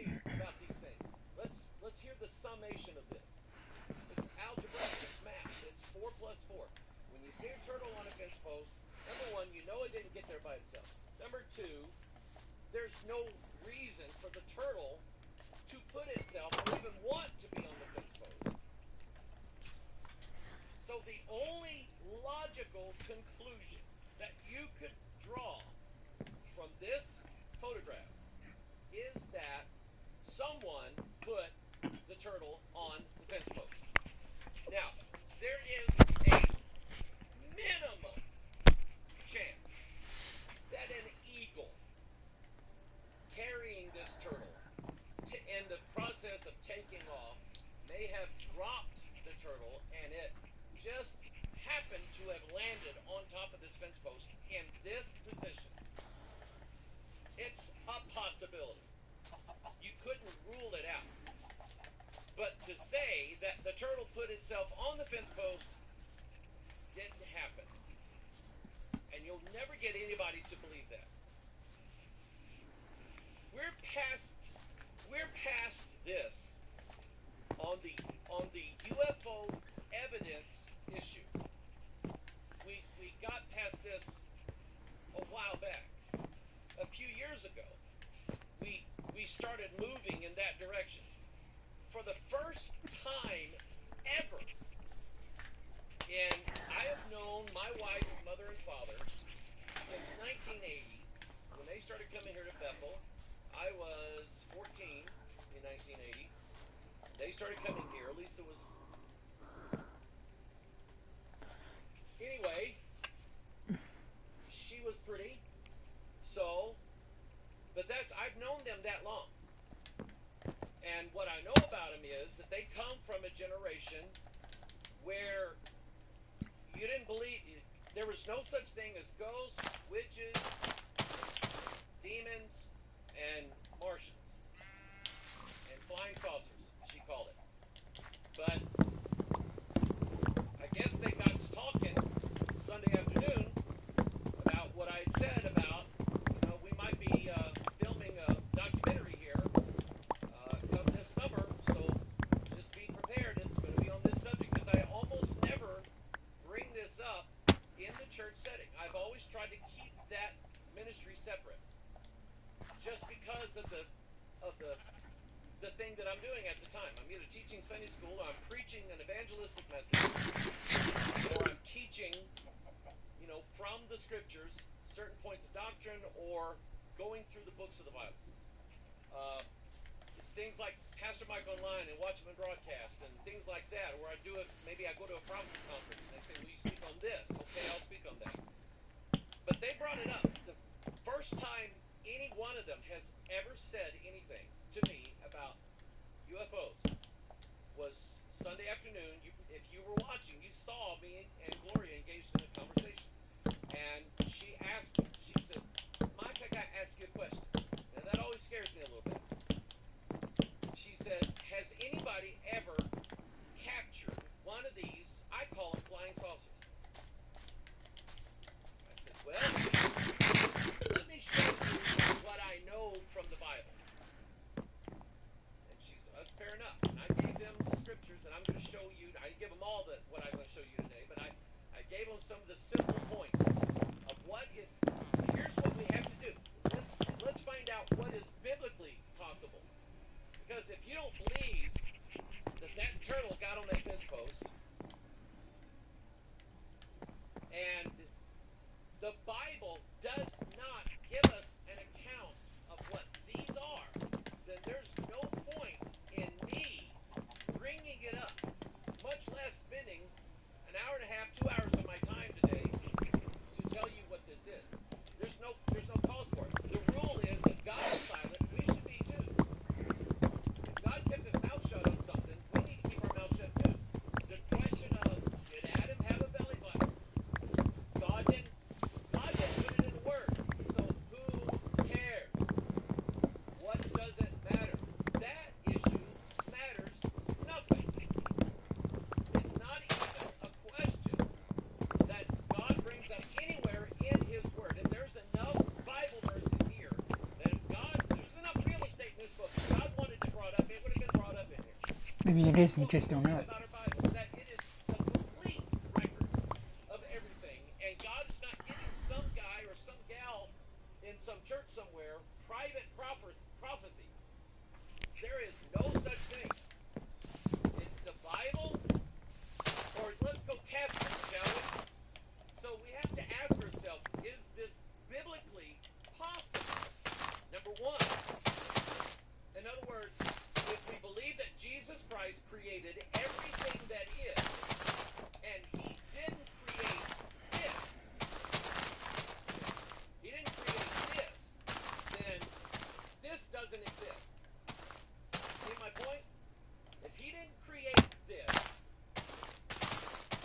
didn't put it in his words. He could have created it, created the material. Because there's somebody, we know somebody took this picture in their computer and they put little dots in there. It's UFO. Okay?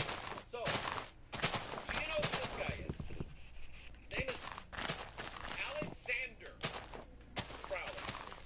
He renamed himself Alex. I don't remember why. Here's a funny story. Funny in a weird sort of way. Aleister Crowley's parents were, I probably would have been invited maybe to their church. They were, maybe not, they were fundamentalists. In Britain, they were of the Plymouth Brethren. I know probably Calvinists, but they were of the Plymouth Brethren, and it's a fundamentalist sect of Christianity in, I don't know where all, but that's what they were. They were raising him as a Baptist, almost. So they were raising young Alexander Crowley, and he hated it. If you've ever heard that his nickname was the Beast, guess who gave him that nickname? It was his mother. His own mother was calling him the Beast by the time he was a teenager, because she could see the direction that he was going in. His family had money, so he had money. And when they died, he inherited a third of the family fortune. So people like that, they don't spend their lives getting an education so they can go out and get a job with it. They spend their lives getting an education on things that are a waste of time, but they're going to do it anyway because he wants to unlock mysteries. And he doesn't want God's help. He wants help from the other team because that's who he plays for. So Crowley is an occultist, and to say that he is an occultist is an understatement. So if anybody ever had contact in our lifetimes with members of the other team, the devils, the gods, the evil angels, I fucking genius like this. the fallen ones, principalities, powers, rulers of the darkness, spiritual wickedness. If anybody ever had contact, it was him. And he did. He performed, and I'm not going to describe all the rituals that he did, but they involved women and drugs and all kinds of things. But he was trying to bring forth a being from what he referred to as an interdimensional being. Now explain that. And this is the one that came through the portal that his magic opened up. When he, and the protocol that he was using was called the Alamantra workings or something like that. Some weird word. But anyway, he asked this creature what his name was. And he responded, Lamb, L-A-M. And what that is it is a, I think it's a Sanskrit word meaning I'm gonna play Assassin's Creed Origins in a bit, guys. understand what this thing thinks he is. Jesus said, I am the way. And if I am right, the Dalai Lama, that word lamb, means the way. The Dalai Lama thinks that he's the way to nirvana or wherever it is that they go.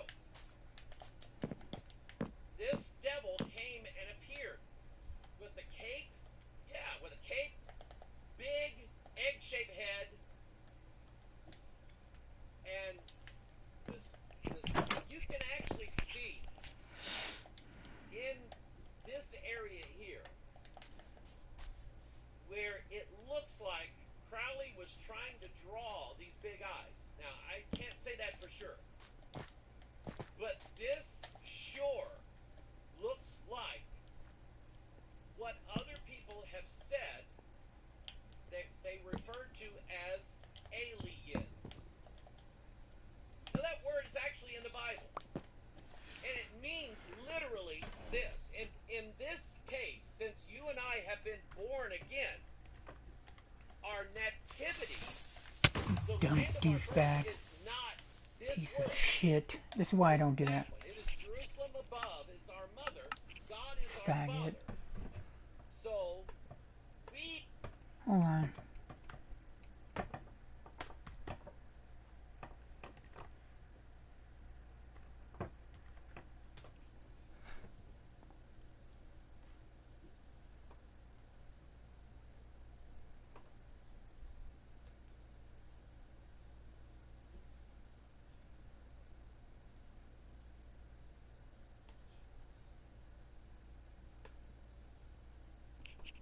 Hi, I'm your Sherwin-Williams color expert. How can I help?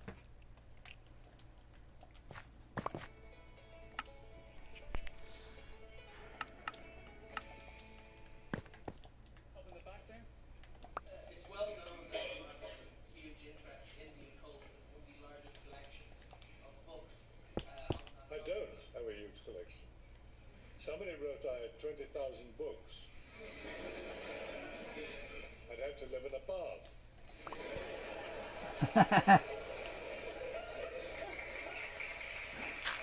Still live in a bath. Good.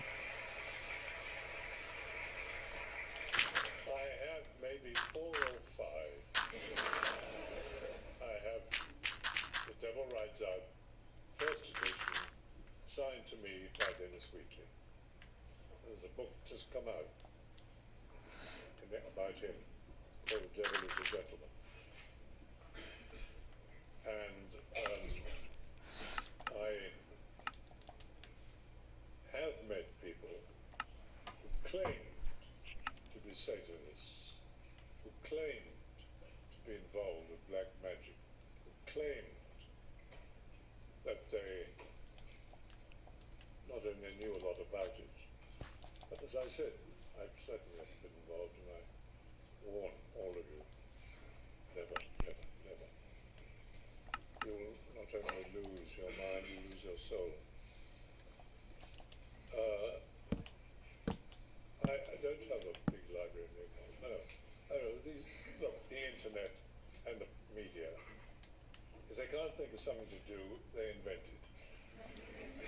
If they can't think of something to say, they invent it. I don't know who thought that one up. Looks good in print, I suppose, but it's not true.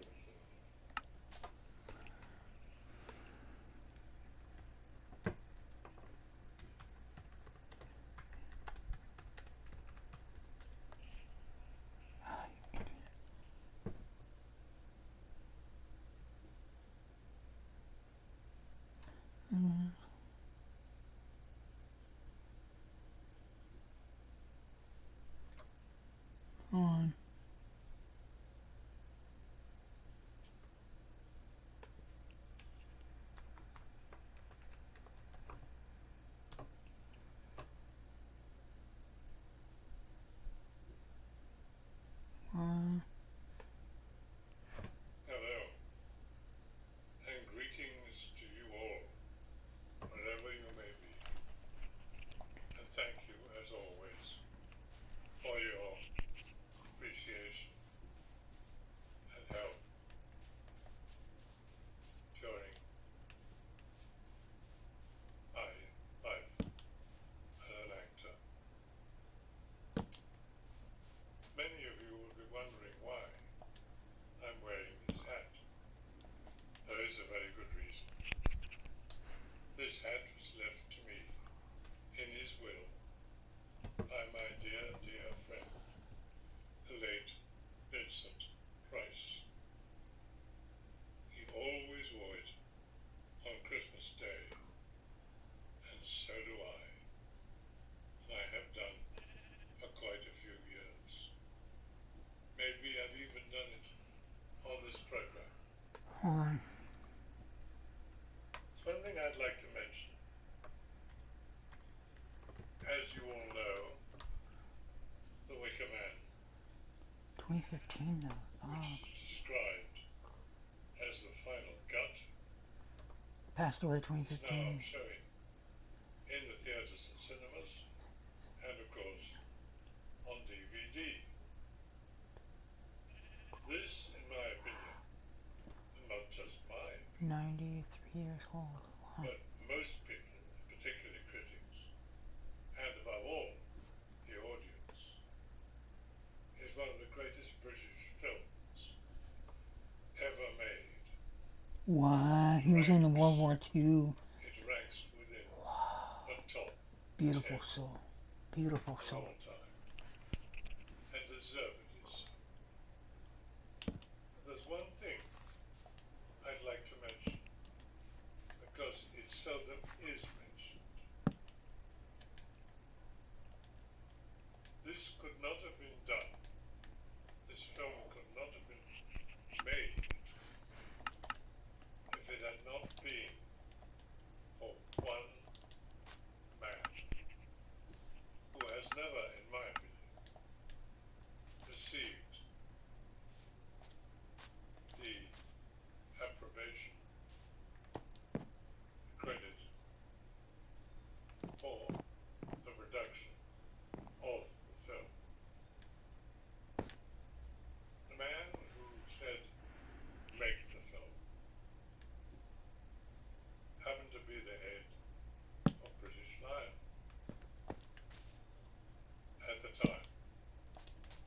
So he was in a position to say yes or no, and he said yes. He also shown, I'm not exactly sure of the dates, sometime around 12th, 13th December, and was a big premiere in Los Angeles and a big premiere in Berlin. I will not be going to either of the premieres for a very good reason. I'm not in the film at all. Not at all. I'm going to, please God, see it privately with Peter Jackson, continuing to create cinema history. Your bug spray should take out the... Hold on, guys.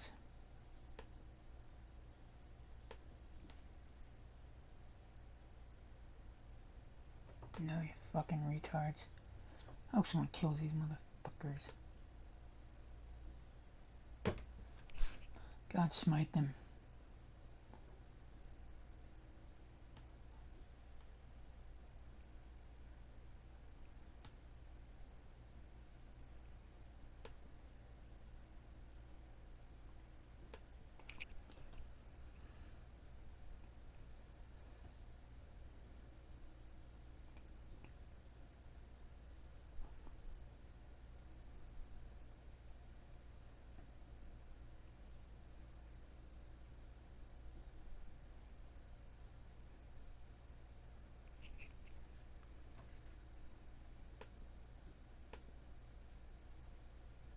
Hold on.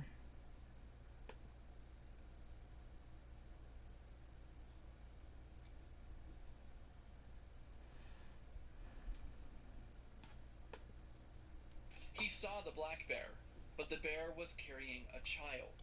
Peter turned pale. He had never seen anything like this. Her work as a forest ranger, Peter felt the world was against him. His boss and his fellow rangers believed that something really horrible was happening to Peter, that he saw things because of traumatic events in his life. They tried to convince Peter to go to therapy. He had just lost a baby with his wife. To react, and went in. A few moments later, he came out. Some light. He didn't know where to go. Then, with the help of the police, other rangers started running would become of the boy. No one was looking for him. Peter felt desperate. Hello. Hey. Up in the back there?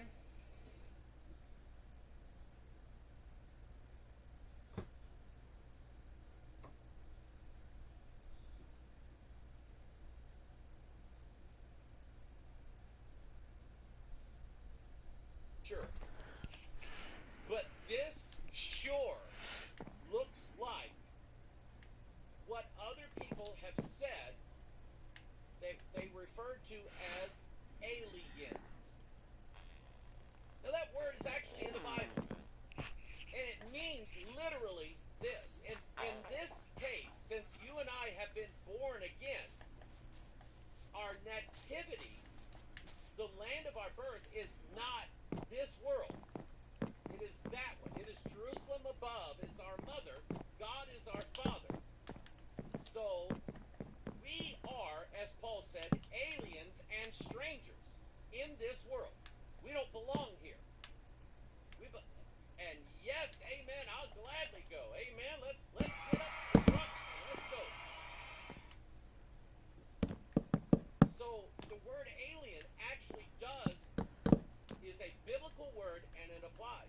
In Hebrews 11, remember that those who had faith in the Old Testament did battle with the armies of the aliens. The Bible says that word. Now, am I saying that they fought Marvin the Martian from Warner Brothers? No. What I'm saying is they fought the things that you and I fight every day, and they are not from here. They were not birthed in Jefferson County, Missouri. They were not birthed in Arkansas, Kansas, Tennessee, Oklahoma, Texas, or even Canada. Although LA is still questionable. But they didn't come from here. And they don't belong here. This is not, God did not give them this earth. He gave it to us. And if you want to think of a good reason why they are coming here, to me it is obvious. It's biblically obvious. Cool. Take over. These are the gods of the fourth kingdom. Now, I'm going to run through some of this fast because it's just a few pictures I'm going to show you. This is the guy in 1947 who first reported this word saucer because the press asked him what he saw, and he said they were skipping through the sky. There was 9 of them. He was in a plane around Mount Rainier, Washington, looking for a downed airplane. He was a fire prevention. He was a forest fire salesman guy, and he's flying his private plane around Mount Rainier looking for, and he sees 9 of these things, and he said they're skipping across the sky like saucers across the water. Well, then the press took that word and said he saw flying saucers, but he's actually this is Kenneth Arnold. He had an artist draw a sketch of what he saw, and it's more of a plan form vehicle than it is a saucer shape. Okay, but that's what he saw. And then, of course, this is the McMinnville photo. McMinnville, Oregon. There's actually, I think, 2 or 3 photographs of this saucer. And the originals have been examined. Life magazine bought them back in, I think, in the 50s. And they did every test they could to see whether these photographs had been faked, if they were double exposures. Remember, there are no computers back in 1950, so you have to use camera tricks, and there was no, they detected no camera tricks, Fucker. nothing, Fucker. there's no wire there, Got it. nothing, okay?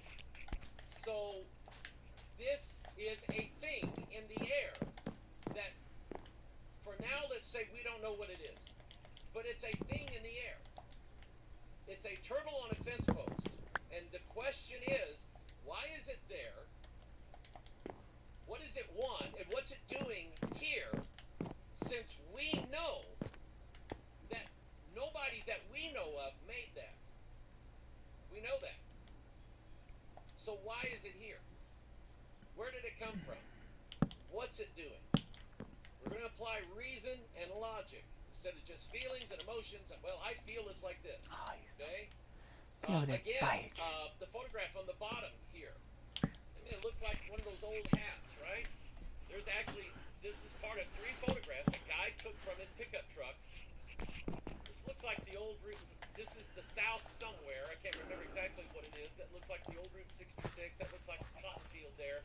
But he took 3 photographs of this object out from inside of his pickup truck.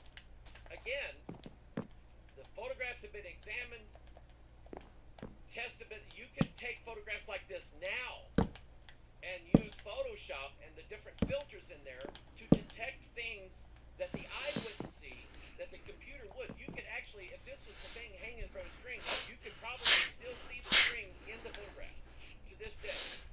Okay? Up on the upper left-hand corner, triangular-shaped UFO being seen in a lot of places. The St. Louis Fox news station, KTVI, in the early 2000s, I think 2003, there was a massive one of these that was flying over western Illinois, just on the other side of the Mississippi River from us. I mean, just over the river from us. And at least 4 police officers saw it. They had the recordings of them describing this to their dispatch. There is an Air Force base over in Illinois, not too far from there. They called there. Hey, what you got flying out here? We ain't got nothing flying out here. The thing never made a sound. And we're talking about people now who are out patrolling and are looking for things that are not right, and they see one of these.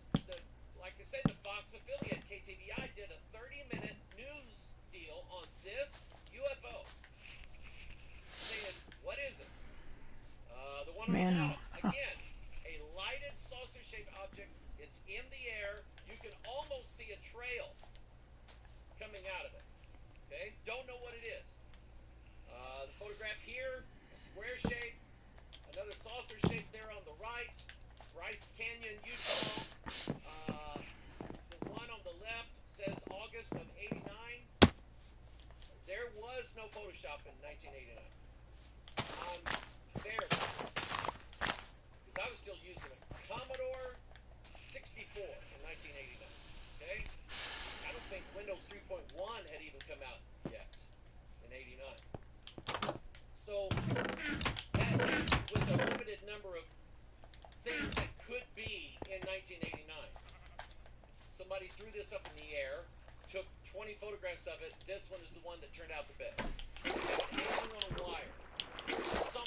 Or it's a flying thing up in the air that we don't know where it came from. This, now, you want to get serious? This is serious. The people who have the best toys in the world to play with is the United States military. The photograph on the left is a leaked, classified photograph. It was leaked to filmmaker Jeremy Corbell.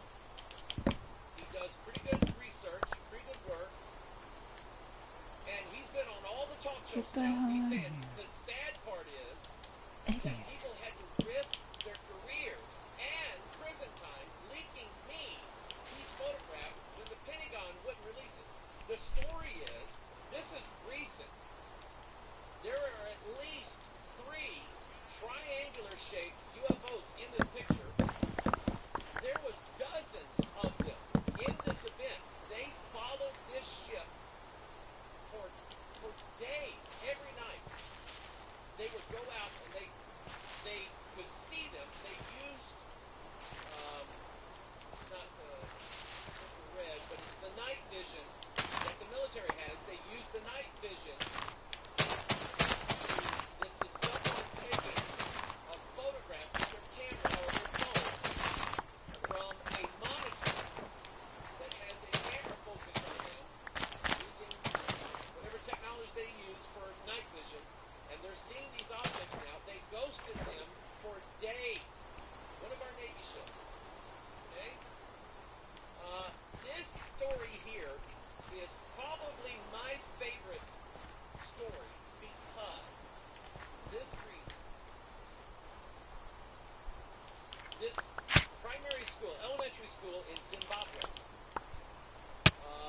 I It was remember a that. mixed race school. You had white kids, black kids there, and you had biracial children there. And they're all getting along. There's 100 students at this school. And all of them speak very good English. I'm sure they have a native language, but anyway, most of them have to do. But anyway, all the children were out on the play yard. The teachers had a meeting with the headmaster. So there was a couple of adults from like the cafeteria watching the kids. 62 of the 100 children all told the exact same story. They saw a silvery disc come down from the sky, land in an area outside of their playground called the bush. They were not allowed to go out there. And 62 of these children see these three little land-looking, little child-sized humanoids coming out of this disc, this craft. This girl here, the documentary is coming out this year. I'm hoping it's out by now. But this young lady here said that when the aliens, the strangers, made eye contact with her, they put images in her mind. Now, is that biblically possible? Oh, yeah. Oh, yeah. Now, the serpent is more subtle. That when the aliens, the strangers, Okay. made eye contact with her, they put images in her mind. Now, is that biblically possible? Oh, yeah. Falling sky.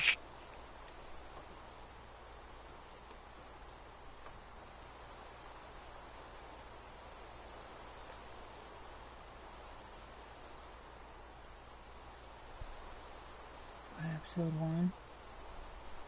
99.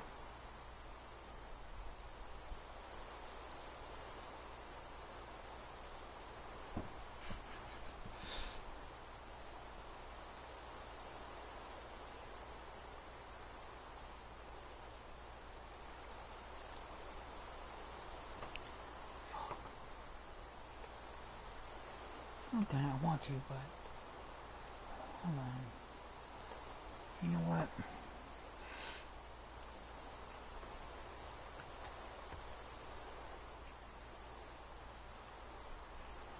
Just give me grab movies.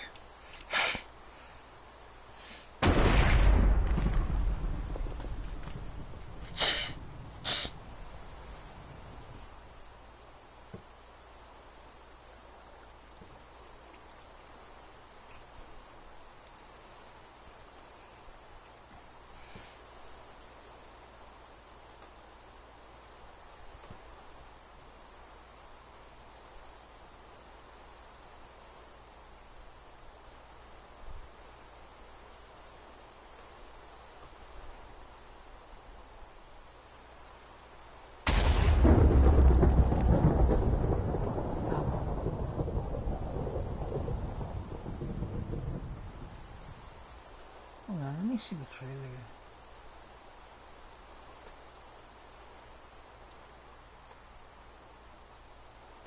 All these guys.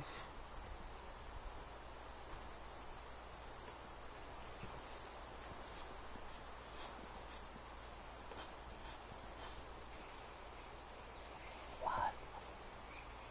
Michael Keaton, baby. Woo! My favorite.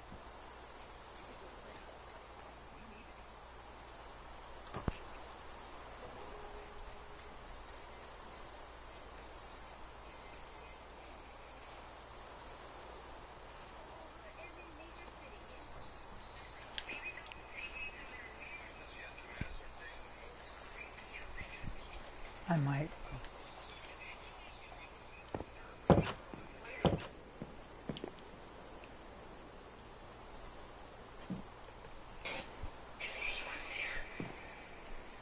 Listen, Under the Dome was the shiznit back in the day, man. I was in school when the ships came. They were really big. They blew up army bases. All for capitals. Then they came. months into what has been a devastating invasion from an alien culture. We're fighting for our Earth. We don't know what they want, but we're not going to just give it up.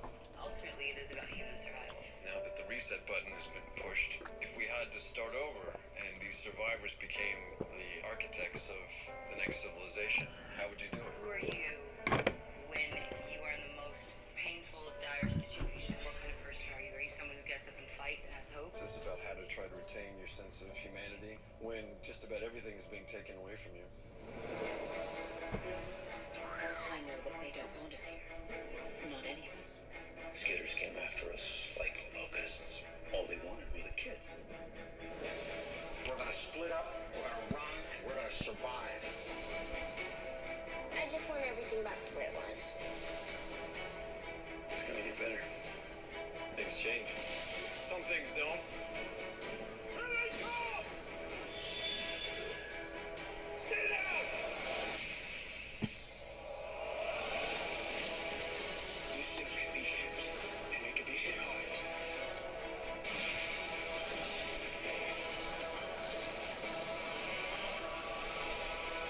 Ooh, too much. You call yourselves a resistance, right? So resist! Open fire! Oh. This is our home. Our world. Falling skies, something premiered this June. Only on TNT. No drama. You know what? Let me check something real quick, you guys. Under the dome. Oh, fuck yeah. Oh, come on. Paramount Plus. Go fuck yourselves. Nope. $9.99.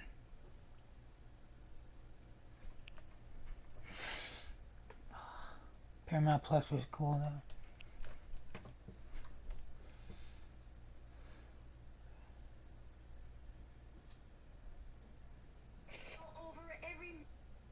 Oh, Army Jungle Soldiers. Over every major city in What?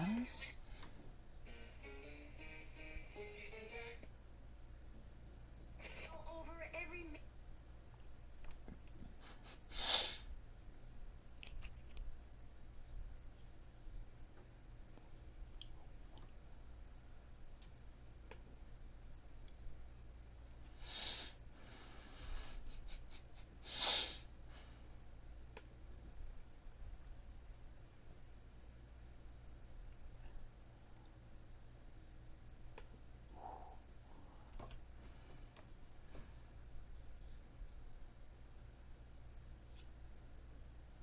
Kinda tempted though.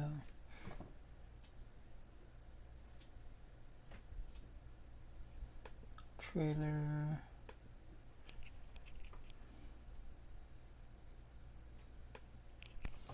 With the Wells Fargo You pussies. I'm gonna have you guys ended, you fucking retards. I can't wait for these motherfuckers to get wiped off the planet. Oh, now this is worth listening to.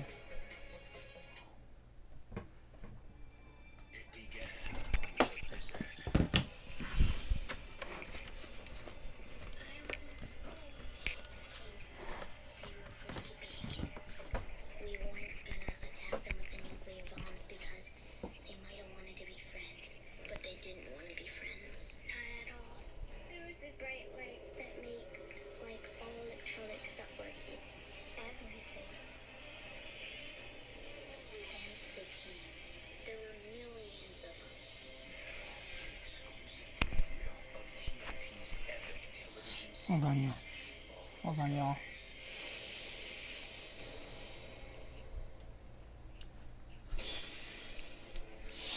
City's lost. We're gonna split up, we're gonna run, we're gonna hide, and we're gonna Tomorrow's survive. a big day. What time is the report? When is it? Damn it. 10 a.m. Oh. 1 p.m.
I'm gonna buy him.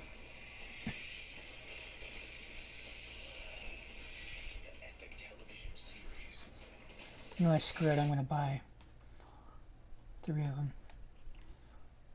Standard definition. Episode 1. 2. Yes! You're very welcome. You're very welcome. 2, 4.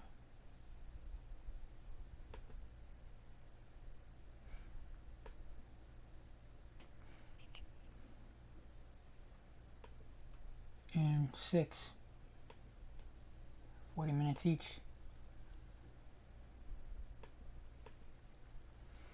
Because I'm kind of fascinated on this stuff. I'm watching the first one. I was in school when the ships came. They were really big, and they said that we weren't gonna attack them with the nuclear bombs because they might have wanted to be friends, but they didn't want to be friends. Not at all. And there was a bright light that made like all electronic stuff working. Look up. Computers, radios, satellites, TVs, everything. Pastor They blew up army bases, Mike ships, the Navy, Hoggard, submarines, and all the the soldiers are gone. Now moms and dads are UFO pastor. After that, they blew up all the capitals. New York, Washington, You'll love, D.C., you'll Paris, the major cities. love Then they came. them. There were millions, trillions everywhere. Please look up Pastor Mike Hoggard, the UFO pastor. You'll love him. And they catch kids. They put on harness things. They put it on kids and control them. They say it hurts a lot.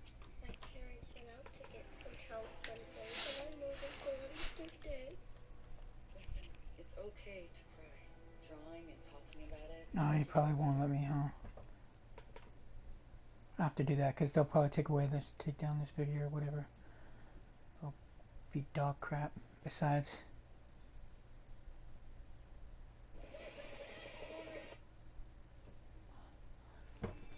It began.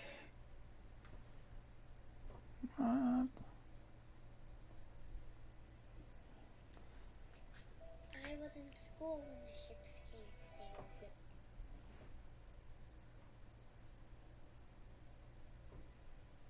Sure.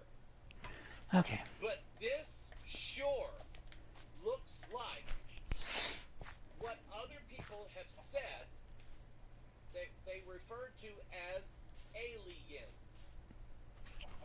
Now that word is actually in the Bible. And it means literally this. In this case, since you and I have been born again, our nativity, the land of our birth, is not this world. It is that one. It is Jerusalem above, our mother, not our father. So we are aliens and strangers in this world. We don't belong here. Yes, we know how the planets work. Amen. Let's get it. Let's rock it. Let's go. So the word alien actually does is a biblical word and it applies. In Hebrews 11, remember that those who had faith in the Old Testament did battle with the Romans and the aliens. The Bible says that word. Now, am I saying that they fought Marvin the Martian from Warner Brothers? No. What I'm saying is they fought the things that you and I fight every You day. motherfucker. And they are not from Damn it. They were not birthed in Jefferson County, Missouri. They were not birthed in Arkansas, Kansas, Tennessee, Oklahoma, Texas. Just damn it. Although Hold on. DNA is still questionable.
They didn't come from here.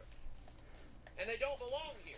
This is not, God did not give them this earth. He gave it to us. And if you want to think of a good reason why they are coming here, to me it is obvious. It's biblically obvious. Rule. Take over. These are the gods of the fourth kingdom. Now, I'm going to run through some of this fast, because I have pictures I'm going to show you. This is a guy in 1947 who first reported this word saucer, because the press asked him what he saw, and he said they were skipping through the sky. There was 9 of them. He was in a plane around Mount Rainier, Washington, looking for a downed airplane. He was a fire prevention, he was a forest fire salesman guy, and he's flying his private plane around Mount Rainier looking for, and he sees 9 of these things, and he said they're skipping across the sky like saucers across the water. Well, then the press took that word and said he saw flying saucers, but he's actually this is Kenneth Arnold. Had an artist draw a sketch of what he saw, and it's more of a planform vehicle than it is a saucer shape. Okay, but that's what he saw. And then, of course, this is the McMinnville photo. McMinnville, Oregon. There's actually, I think, 2 or 3 photographs of this saucer. And this, the originals have been examined. Life magazine bought them back in, I think, in the 50s. And they did every test they could to see whether these photographs had been fake, if they were double exposures. Remember, there were computers back in 1950, so you have to use camera tricks. And there was no, they detected no camera tricks, nothing, there's no wire there, nothing, okay? So this is a thing in the air that, for now, let's say we don't know what it is, but it's a thing in the air. It's a turtle on a fence post, and the question is, why is it there? What does it want, and what's it doing here, since we know that nobody that we know of made that? We know that. So why is it here? Where did it come from? What's it doing? We're going to apply reason and logic instead of just feelings and emotions. Well, I feel it's like this. Okay? Again, the photograph on the bottom here. It looks like one of those old hats, right? There's actually, this is part of 3 photographs a guy took from his pickup truck. This looks like the old route. This is the south somewhere. I can't remember exactly what it is. That looks like the old Route 66. That looks like a cotton field there. But he took 3 photographs of this object out from the inside of his pickup truck.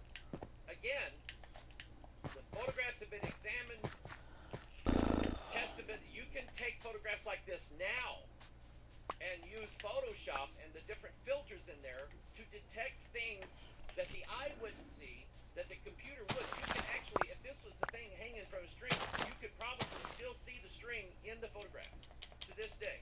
Okay? Up on the upper left-hand corner, triangular-shaped UFOs being seen in a lot of places. The St. Louis Fox News station, KTVI, in the early 2000s. I thought you were going to talk about the Las Vegas one. There was a massive one of these that was flying over western Illinois, just on the other side of the Mississippi River from us. I mean, just over the river from us. And at least 4 police officers saw it. They had the recordings of them describing this to their dispatch. There is an Air Force base over in Illinois, not too far from there. They called them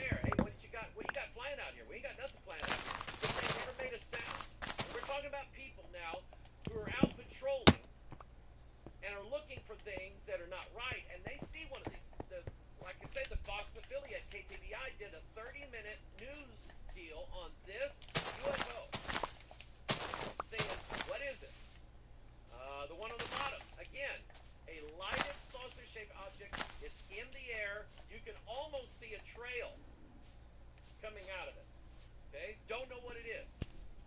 The photograph here, square shape, another saucer shape there on the right, Bryce Canyon, Utah.